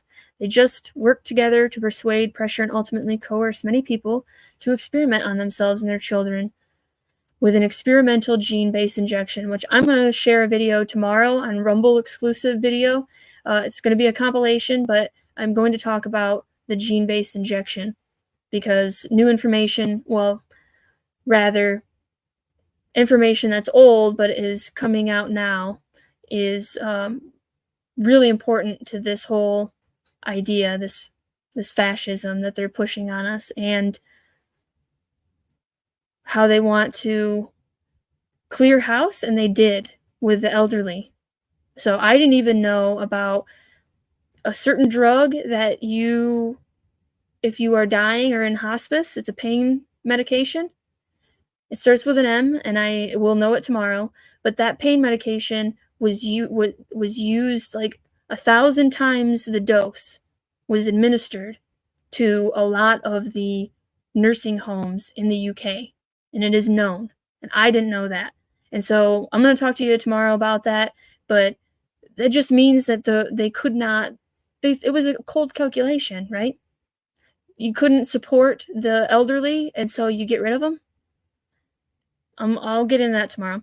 Are we going to stand for this treatment? Who is going to protect us and our children and our elderly? Being informed, understanding history, working to guarantee the constitutional and fundamental human rights of the people, and protecting yourself and your children and your elderly from the abuses of the current day robber barons and the fascist state is the #1 priority through these times. Electing legislators who truly represent the people and will fight for the people and ensure that our government is indeed serving the people, not the corporations, is vital. It is up to the people, as it always has been, to fight for humanity and secure freedom. So with that in mind,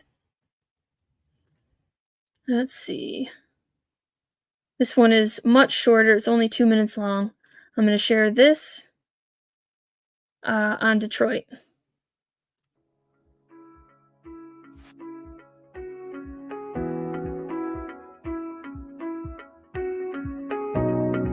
Because this is the area they're not extending with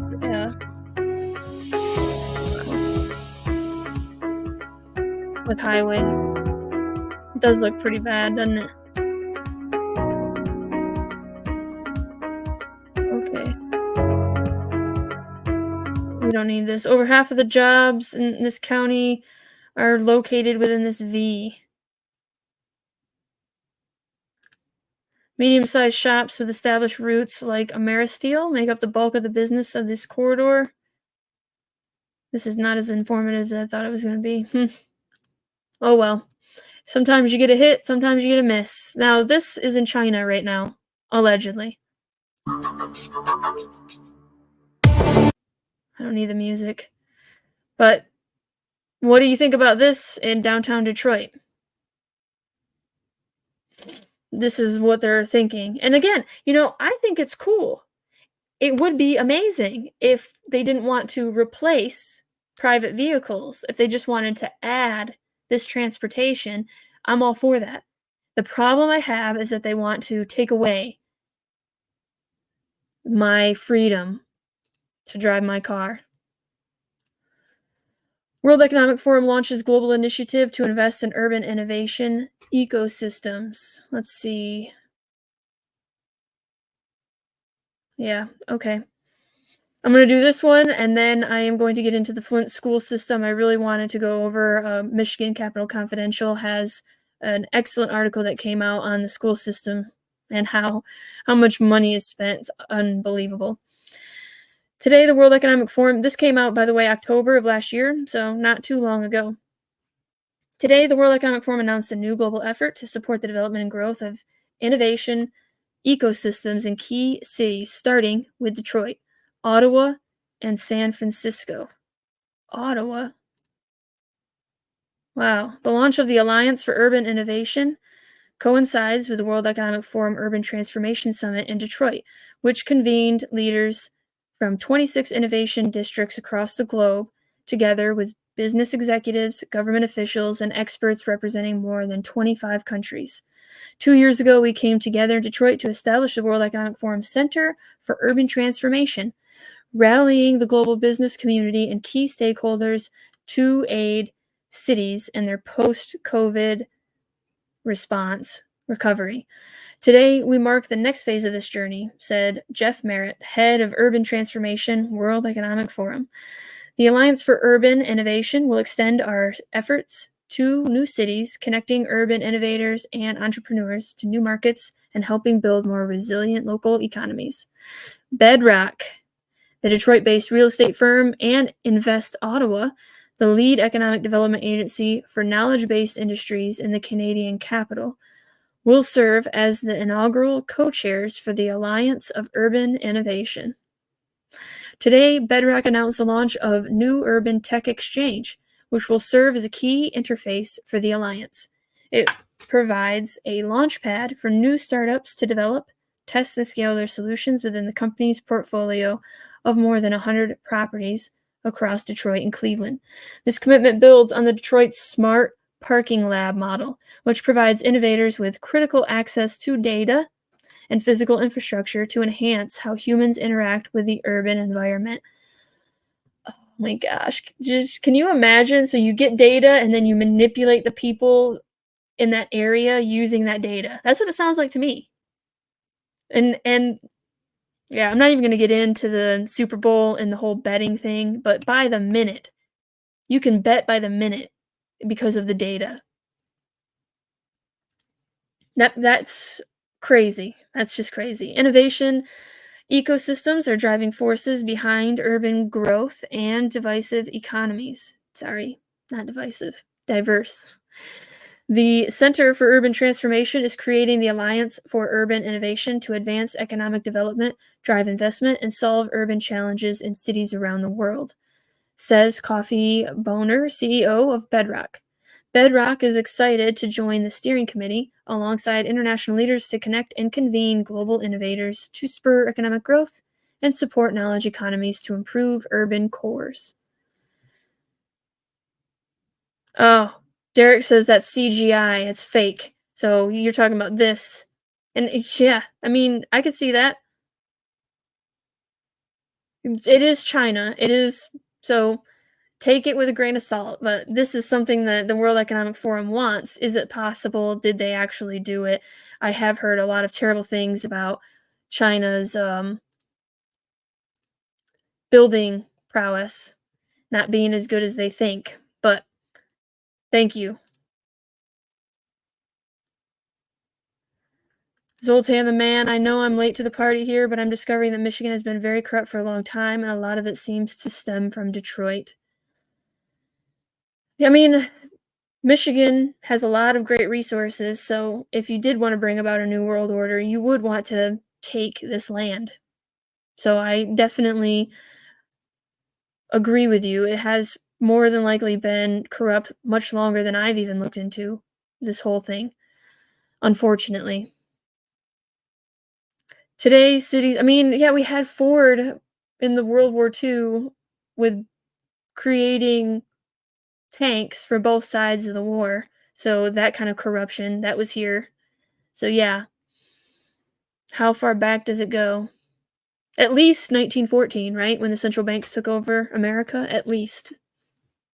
Today, cities face unprecedented challenges. The municipalities and the Alliance for Urban Innovation have a unique opportunity to work together to accelerate critical solutions and transformative change for greater economic and social benefits. We look forward to leveraging the unique capabilities of Area X.O and Ottawa as a global tech hub to help realize this vision, says Michael Tremblay, President and CEO of Invest Ottawa. There's that X again. I really want to know what's up with the X. San Francisco, whose business district has struggled to rebound post-pandemic, is providing a first test case for how the Alliance can drive investment into local innovation ecosystems and catalyze new forms of public-private collaboration. Earlier this year, the World Economic Forum teamed up with Deloitte, Salesforce, Citi, and the San Francisco Chamber of Commerce to launch the Yes San Francisco Urban Sustainability Challenge. Leveraging the forum's open innovation platform, Uplink, more than 140 businesses and early-stage ventures respond to the challenges, and work is now underway to help a select group of top innovators. You know, Thomas Sowell says this too. It's like, if this plan is not successful, they will blame it on the people that don't want it. They won't say that it's because their idea itself was terrible. Just like communism. We never really implemented communism. No, the idea itself is terrible. Every time it's tried, atrocities happen. So the same thing is like, you make up this plan and your vision doesn't go through. Well, now you get to blame everybody else instead of yourself. You don't get any accountability for possibly killing millions of people because they don't have electricity, because you're force switching over to renewables. Like any major city, we have our challenges, but we have to look at the change happening around us, not as a reason to despair, but as an opportunity to dream and think bigger, said London Breed, mayor of San Francisco. We have to be bold. That's in our DNA. Yes, San Francisco is a shared commitment to say yes to new opportunities, yes to new ideas, yes to creativity. A coalition of more than 20 public and private sector partners are committed in kind and financial resources to support these entrepreneurs. The Urban Transformation Summit takes place the 9th through the 12th of October of 2023. Okay, so it already took place. Oh, real quick before I get into that Michigan Capital Confidential article, Detroit's abandoned tunnel systems open door to another world. This came out on the 10th. Below Detroit's streets is a network of tunnel systems almost as elaborate as the bustling metropolis that sits above it. Unveiling this underworld opens a cavern of secrets necessary to understanding Detroit's history. While most of the tunnels are now abandoned and closed off to public, Learning about these labyrinths can contextualize the city's importance on a national level. Every time I hear about tunnels now, since I've figured out, or rather, since I've read an article that shared our military is training in tunnels over in Korea, I'm curious about tunnels. And so Detroit has a labyrinth of tunnels. Are they going to be utilized in some kind of war capacity? Or are they being utilized now to traffic human beings? Why are they closed off to the public? From the salt mines used to launch the city into economic prosperity at the start of the 20th century to the remnants of hidden caverns used to store liquor during America's Prohibition, explore what lies below. Around 100 years ago, the popularity of automobiles resulted in a historic spike in pedestrian deaths. Detroit's Highland Park neighborhood, which housed close to 50,000 residents in the early 1920s, reported a historic spike in pedestrian fatalities in 1924. A deep dive into esoteric Detroit would be interesting. Absolutely. I'm down. I can't promise it'll be anytime really soon because, man, my list of 2024 ideas is like 5 pages long now. Can't keep up. That's why I'm going to start putting more and more of articles that I can't get to into my Substack posts. So please, it's free. Consider subscribing to the newsletter, Michigan Muckraker, over on Substack, just so that you can get all the information that I gather that I think you should know, but I only have a couple hours, 3 days a week, if I'm lucky. So I don't get to share everything I want to with you on these videos. So check it out. The solution was to build an underground tunnel to direct all pedestrian traffic similar to the style of underground walkways you see in London and Canada. 3 more tunnels were built in the Highland Park intersection in 1925, including one in downtown at Cass Avenue and Peterborough Street, though no physical remnants of the latter site remain today.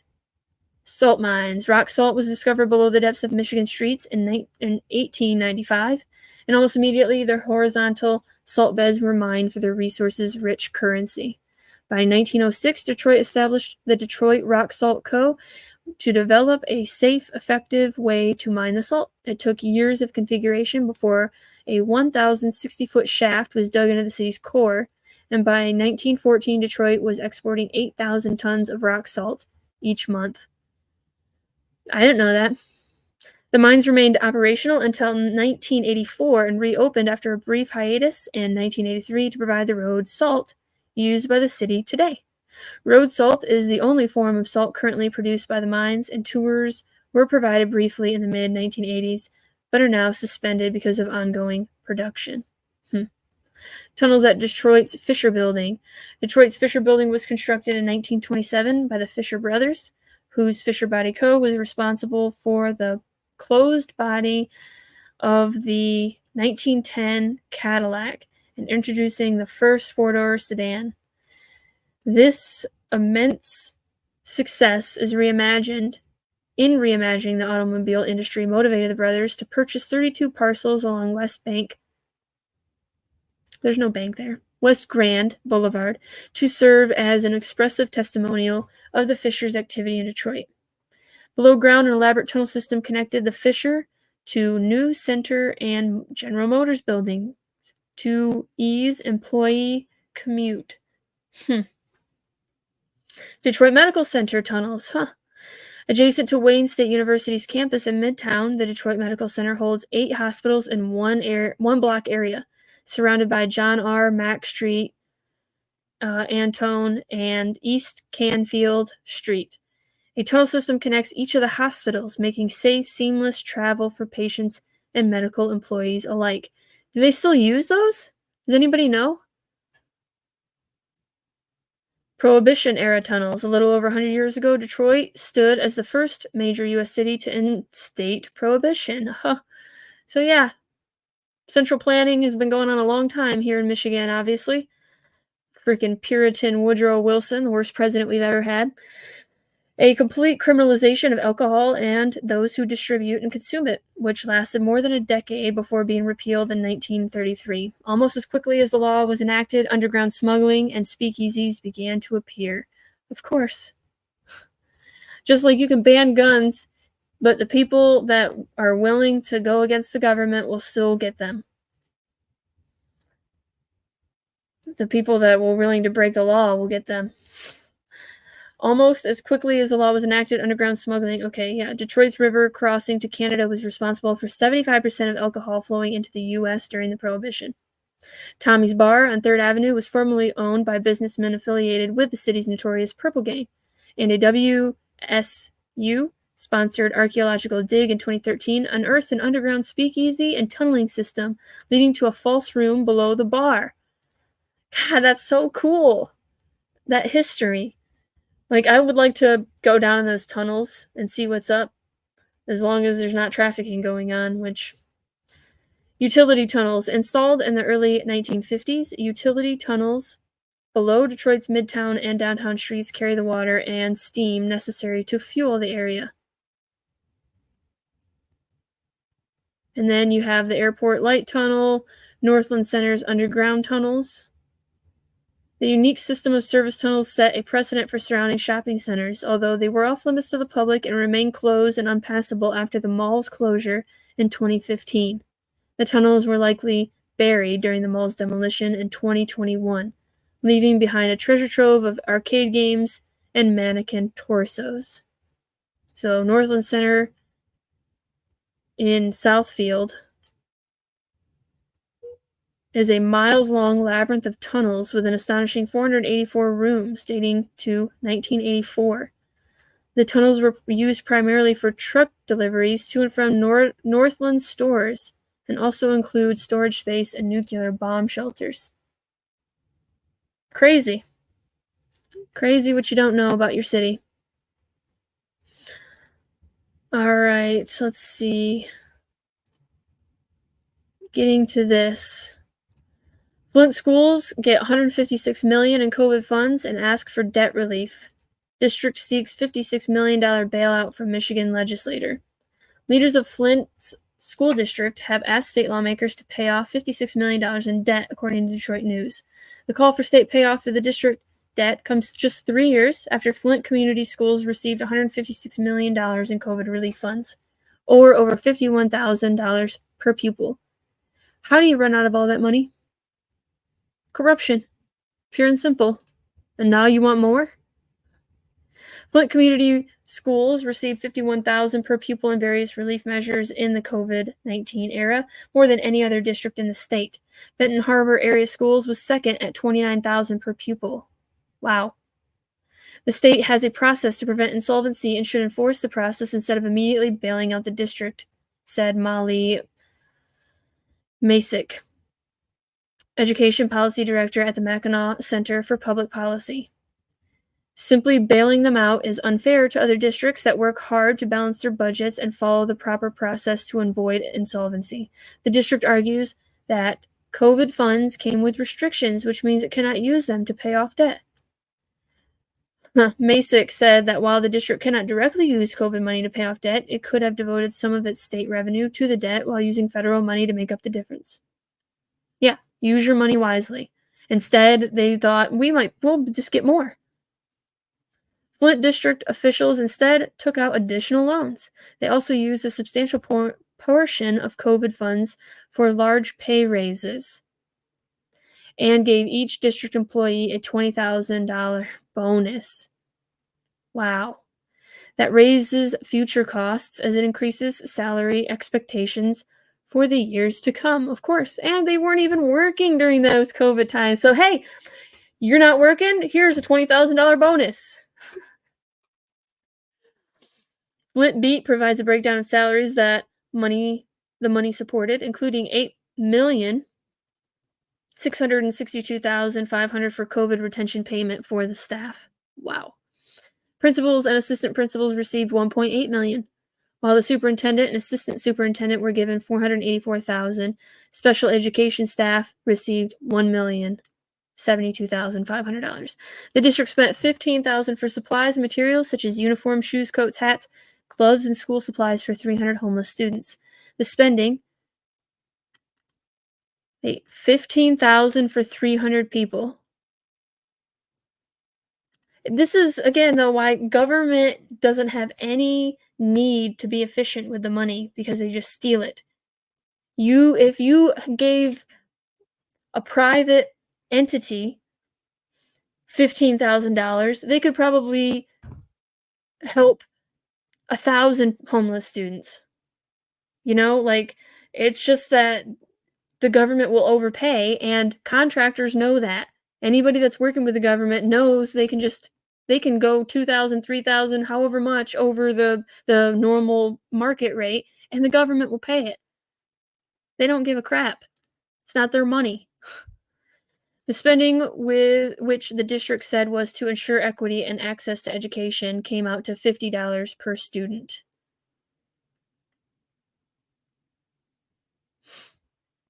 Flint schools also purchased 4,200 Chromebooks and 3,000 iPads through the district, though the district had only 2,989 students in 2022. It also gave $10,000 worth of stipends to 30 virtual school mentors. Connie says, this is unbelievable, the money that was wasted and disappeared during the COVID. These schools saved money by not having to heat or use electricity. The amount of it had been occupied. Yes, you were absolutely right. Egregious spending. However, the Consumers Energy still charged, which I talked about not last week, but I think the week before, still charged more than they should have to schools that were closed down. So it's like this whole system is set to steal our money and abuse it and use it for awful purposes. Okay. Metro Detroit City's township at odds over $2 a month water bill fee. And this is all to help poor people. So everybody's going to pay $2 a month so that the government has a pool to pick winners and losers, to help specific groups of people with their water bill and make sure that it's not shut off. So everybody has to pay $2 more a month. It makes 0 sense. Obviously, lower taxes, lower fees, making sure that people have money in their own pocket, and then also educating us on how to use finances. J.P. Morgan in the early 1900s took financials out of the curriculum for public schools or in schools in general. And so if kids were taught proper financial management, how to do taxes, although, again, we shouldn't have near as many sales tax, so then you wouldn't even need to do how to do taxes, but how to budget your books, how to budget your finances. Nothing like that in any curriculum, because they don't want us to know. They want us to just be good consumers and spend all their money. I'm obviously against the $2 a month fee. I'm also against customers having their water shut off. The only reason we have all the issues we have is because of government intervention. Again, the welfare state has destroyed homes for poor individuals, because poor individuals, whether they're black, white, Hispanic, Asian, although usually Asians are not as poor as the rest of us, poor people, unfortunately, are the ones that are hurt by all of these government regulations and interference more than any other, because now we're married to the state instead of being married to men, the husband, so a lot of our issues, I would go back, like Thomas Sowell says, it's this government interventions that create these issues, and then they stack on top of each other, and then they want to have more government in order to solve the problems they created in the first place. And I think Justin Barclay was just talking about that this morning. I just caught a quick clip when I was doing my research on Twitter.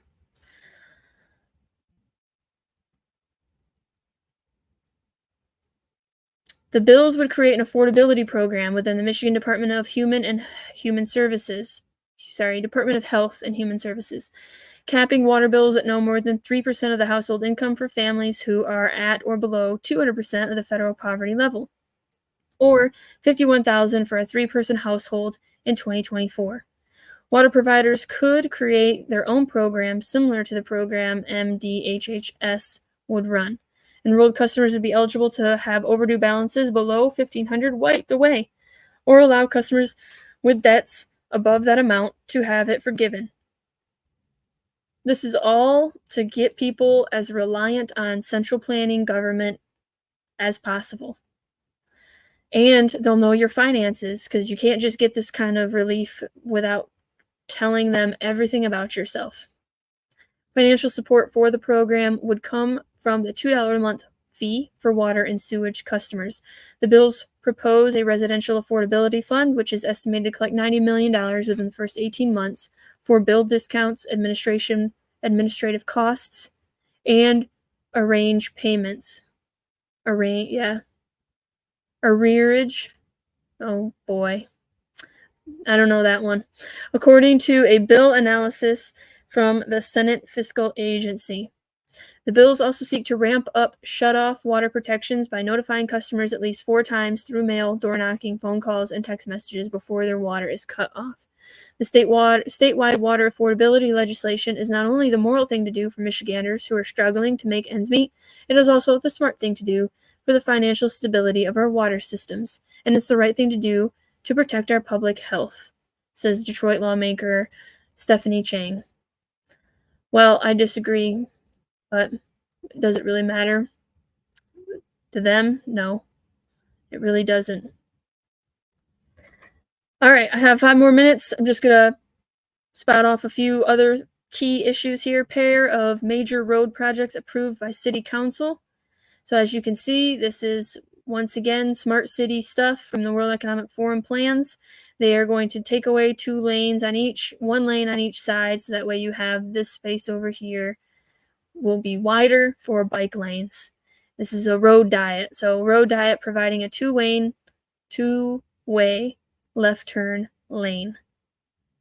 Director of Public Works Scott House presented the plan to Council January 23rd City Council meeting. He highlighted that the 0.67 mile distance, there are currently no pedestrian crossings, 11 unsignalized intersections, 54 driveways, and 6 bus stops.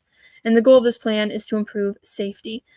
And that's what they'll say oftentimes. I noticed that when I looked at the Maui master plan for transportation, they constantly say this is about safety, pedestrian safety, like they care. They just passed a bill to send money to Ukraine, Taiwan, and to Israel, but there is nothing for East Palestine, Ohio. There's nothing for Maui. Flint, Michigan has gotten no help. They still have poison water. So it's not about caring about the pedestrians. It's just so they can justify their actions. They will do anything. They will say anything that makes us feel good, right? Obviously, I don't want people getting hit by cars. I care about pedestrians, but their solutions are not about that. Their solutions are about getting rid of private vehicles. They have been doing this road diet around Grand Rapids for years. I bet. I would like to know exactly when, but probably 2015. I mean, that's when Obama reinitiated our commitment to implementing sustainable development goals, was 2015.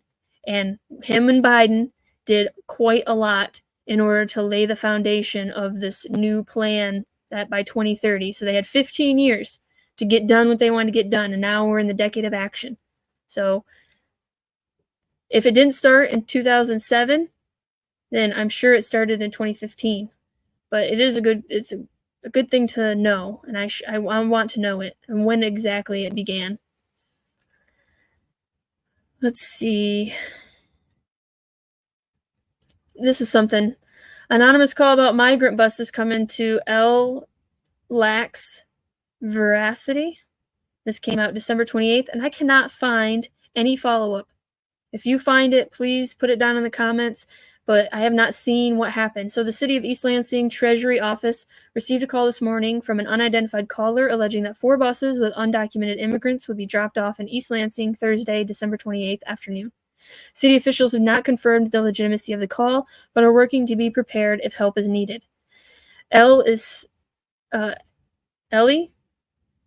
stayed in touch with city officials throughout the day, receiving a statement from the city manager, Robert Bellman, through East Lansing Police Department Deputy Chief Chad Pride minutes before 5 p.m.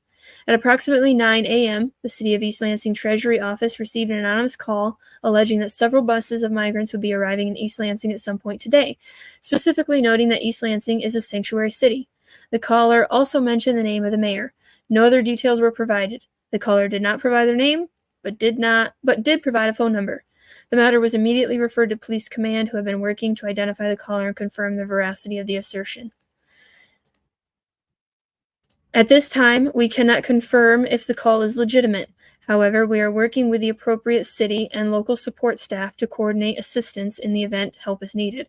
If anyone has more information about the call or alleged buses, please contact the deputy. We'll provide an update if the situation changes. In mid-January of this year, the East Lansing City Council voted 3-1 to make East Lansing a sanctuary city, with now Mayor George Brookover being the lone dissenter. I don't know, it doesn't sound right to me. The Brookover said at the time, Brookover said at the time the vote was symbolic, since the city had already designated itself as a safe haven in 2017. He also worried East Lansing would be a target of politically conservative stunts like those enacted by the Republican governors of Texas and Florida. It's not a stunt. It's like you claim you're a sanctuary city, but you're all the way up there in Michigan. Well, here you go. You want these people because we want to block the border. We want to protect our border, and you guys want to invite them in. Well, then here you go. How is that a stunt? Sending Central American migrants, not illegal immigrants, because they use United Nations lingo. Central American migrants to northern liberal communities. The reality is, Brookover said at the time of the sanctuary city vote, if we were faced with an influx of individuals who might fit this category, I think we would then morally have a responsibility to take care of them. We don't have the resources to take care of them, and I would feel pretty bad about that. Then why are you a sanctuary city? Local nonprofits and faith communities, however, began preparing for the arrival in case today's phone calls were true.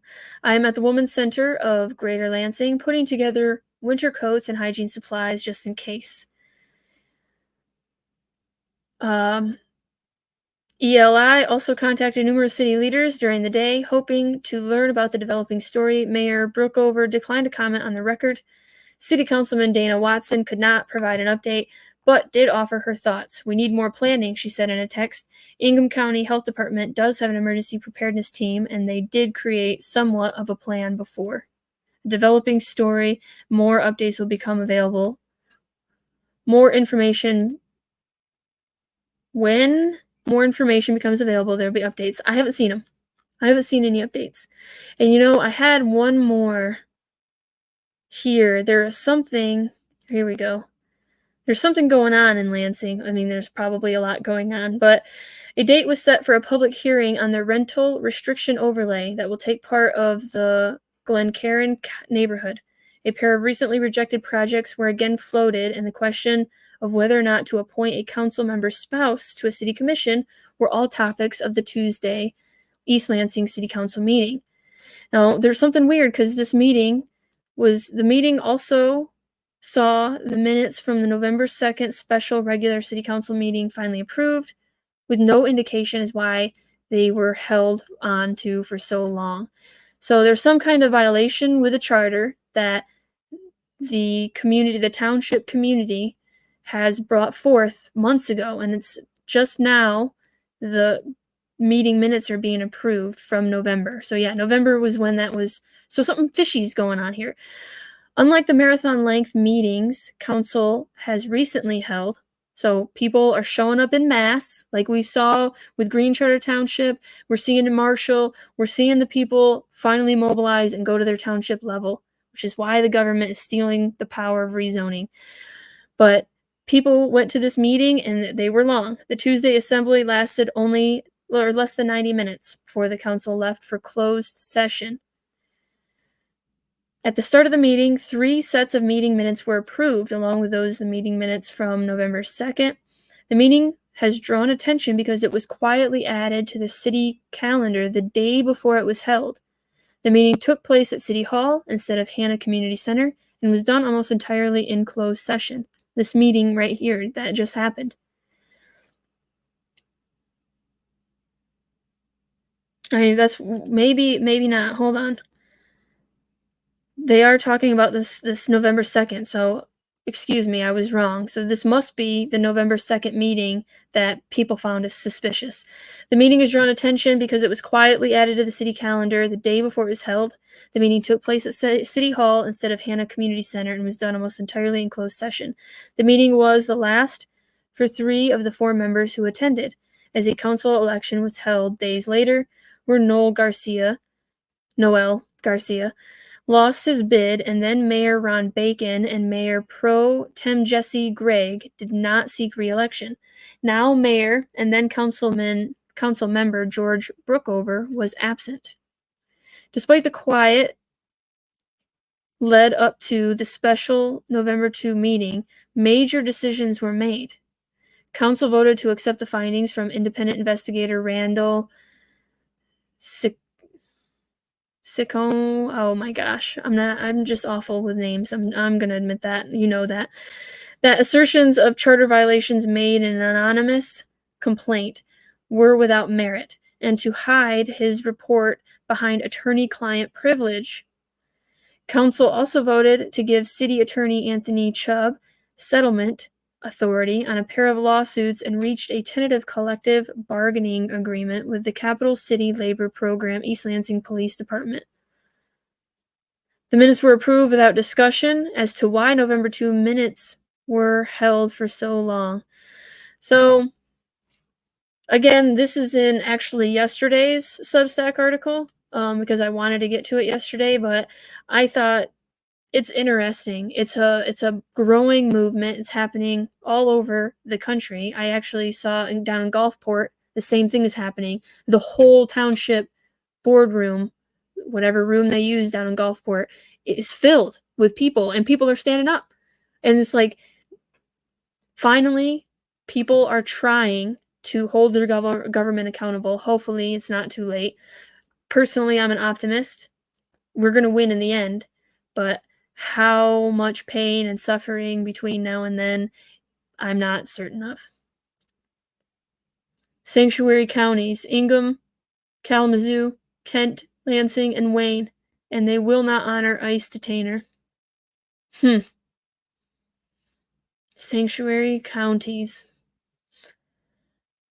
That sucks. If you're in one of those and you're watching, let me know. Do you see an influx of illegal immigrants coming to your county? Just double checking here. Okay, so tomorrow I'm going to talk about forget what long-lived sea sponges say, focus on reaching net zero. So, does it matter that according to data from Caribbean sponges, the world surpassed the 1.5 degrees Celsius of warming a decade ago? But debating these arbitrary limits distracts from the bigger picture. So they're moving the goalpost. It doesn't matter what these sponges say. We got to keep pushing forward with this vision because it really isn't about 1.5 degrees Celsius. It's about power, literally. What powers us? This is a date with disaster. Net zero is pulling the plug on America's electrical life support system. New documentary says. A dire warning about how we're probably going to lose 2/3 of our population. Oh, right here. Our estimate is that within a year or so, 2/3 of the United States population would die. So I'm going to go over this article tomorrow. Small spaces in the city review. Can we thrive in a smaller future? This is what they want. This is a high density city right here. And in between where your green spaces should be, you'll put teeny tiny homes. And if you are okay with living in a teeny tiny home, there's no shame in that game. Like they can be really cute. And not everybody wants a big house. But I don't want to live in a tiny house like that with no backyard and no yard. And so, with no privacy, because you have surveillance state everywhere. Can't go anywhere without being looked at. through a camera, which that data is being collected and sent to what? Through AI, and then the AI comes up with, you did X, Y, and Z, therefore you are A, B, and C. And then you get categorized. It's just awful to contemplate this data surveillance society. And then I don't know if I'll get into this article, but I wanted to show you this. This is green, guys. This is the green industry. Look at this. Floating solar panels. Because land is scarce. I just don't understand why we keep going this way. I really, really don't. And then I will share this in the Substack article today. Super Bowl 58, 100% renewable power, not so fast. Of course it's not.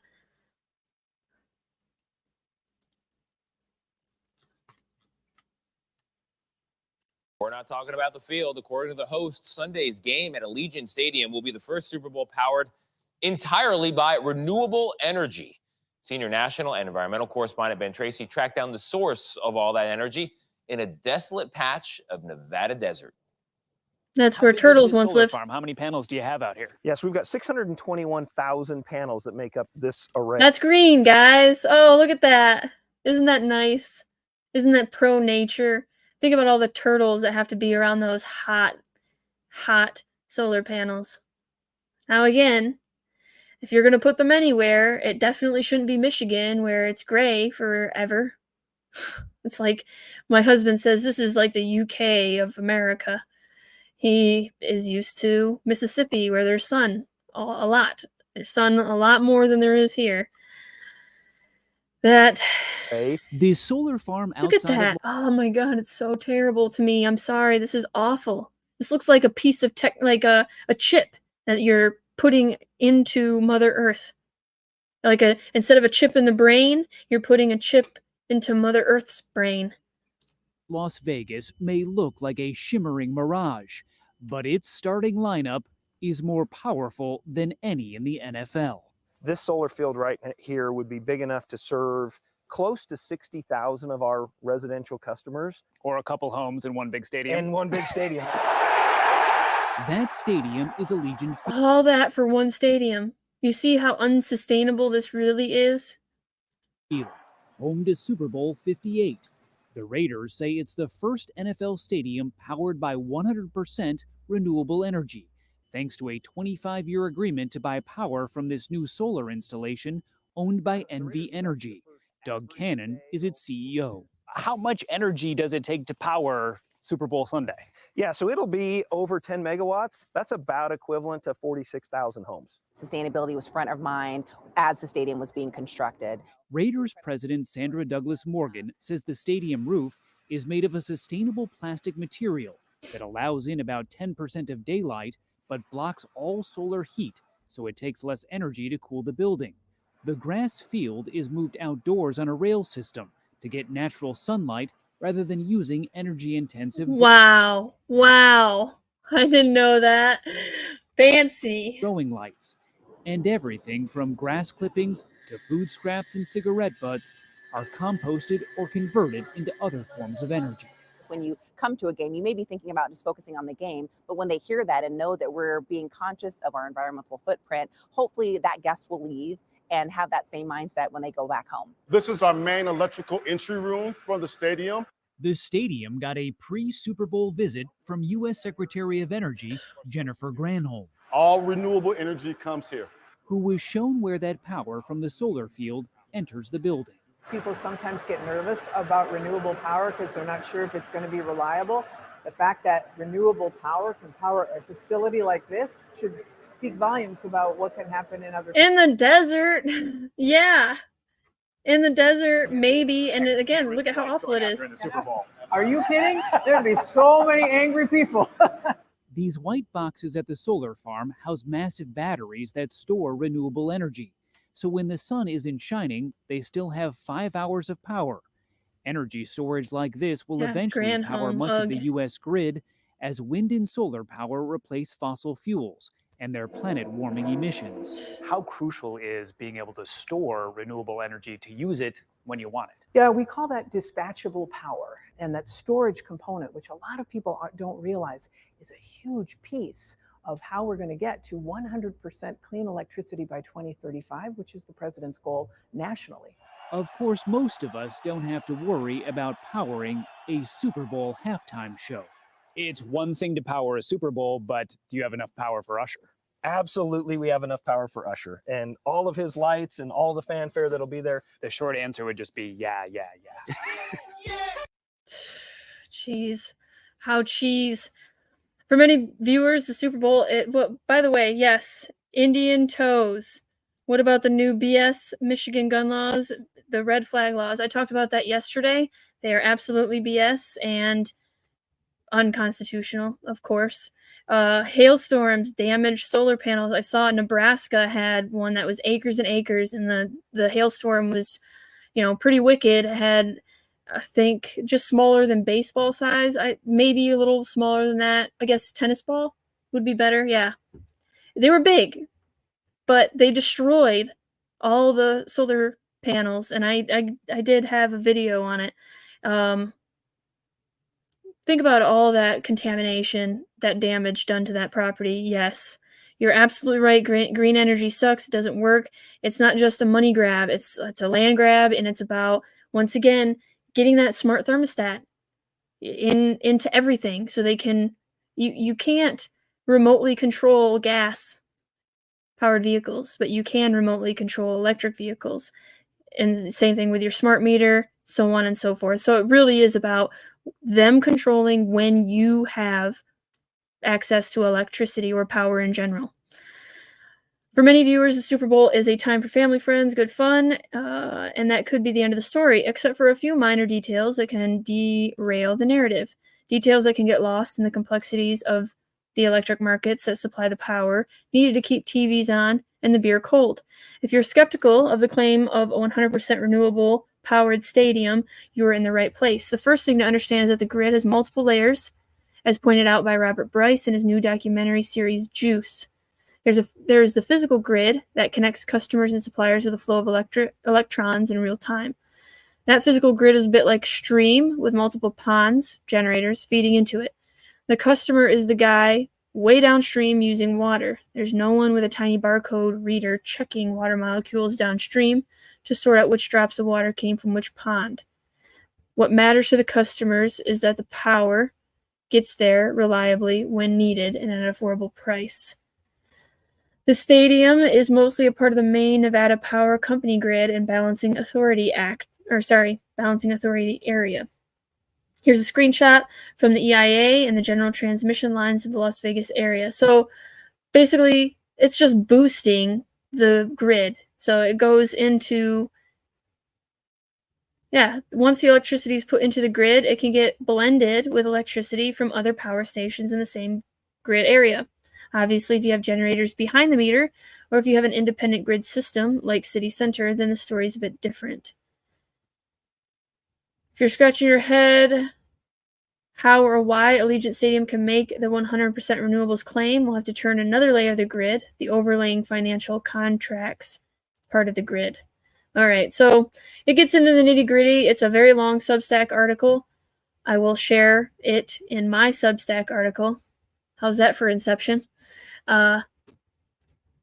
Because it's important to understand that just like that, the Super Bowl stadium, when you look at your charging stations at the local Meijer, it's the same thing. There's fossil fuels behind that charging station. So it's basically just putting a barrier so that you feel better about what you're doing. You don't really think that you're using fossil fuels when you drive your Tesla, but you are. All right, I think that this is it. And yes, I definitely have to go make lunch. So food manufacturing with Industry 4.0 is a twist. This is just discussing, and again, I'll have this in the Substack, how we're using Industry 4.0 in order to help with food manufacturing. Since the pandemic upended many industries, food processing companies have faced critical staffing shortages that impact production and threaten to stifle growth. Consequently, manufacturers are finding that one of technology's most important uses is helping them address talent gaps and labor shortages. Huh. Where is it?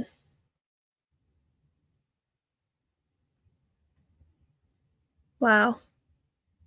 It's always when, I must have accidentally exited out of it. Especially by replacing positions human workers find too dangerous or monotonous to fill. Right. So, automation is coming to a theater near you. They're just saying that people don't want these jobs anyway. No. Technological tools are becoming more advanced and adaptable every day and can assist with everything from food preparation, temperature monitoring, to packaging.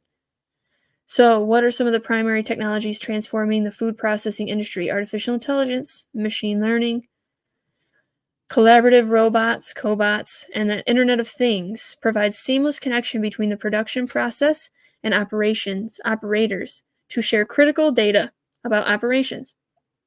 Excuse me. Internet of Things can monitor temperature, humidity, and food safety data points, trace and track packaged food, increase visibility within the food supply chain, alert operators to equipment maintenance needs, and more. The use of sensors, radio frequency identification, RFID, and GPS can give manufacturers important insights into a segment of their operations or about the entire process, improving food quality and safety and boosting production efficiency. So, additive manufacturing as well, but the biggest thing is, I just keep reiterating, the Internet of Things is what is going to be used to enslave us. So, tomorrow, again, I'm going to talk about Maui and direct energy weapons. I actually found something about in Japan, they were threatened with a frequency weapon to create an earthquake, which is just crazy. But of course, there are so many things we don't know, the technology that we paid for, that they have. And so it's absolutely possible. And this person will explain how it's possible. So I'm going to talk about that, Chile, and their direct energy weapon event that just happened and the aftermath of that, and then some migrant stuff. I got a eclectic mix for tomorrow. So it'll be on Rumble only, 10 a.m. Eastern Standard Time. I hope to see you guys then. Thank you for hanging out, and I will see you tomorrow.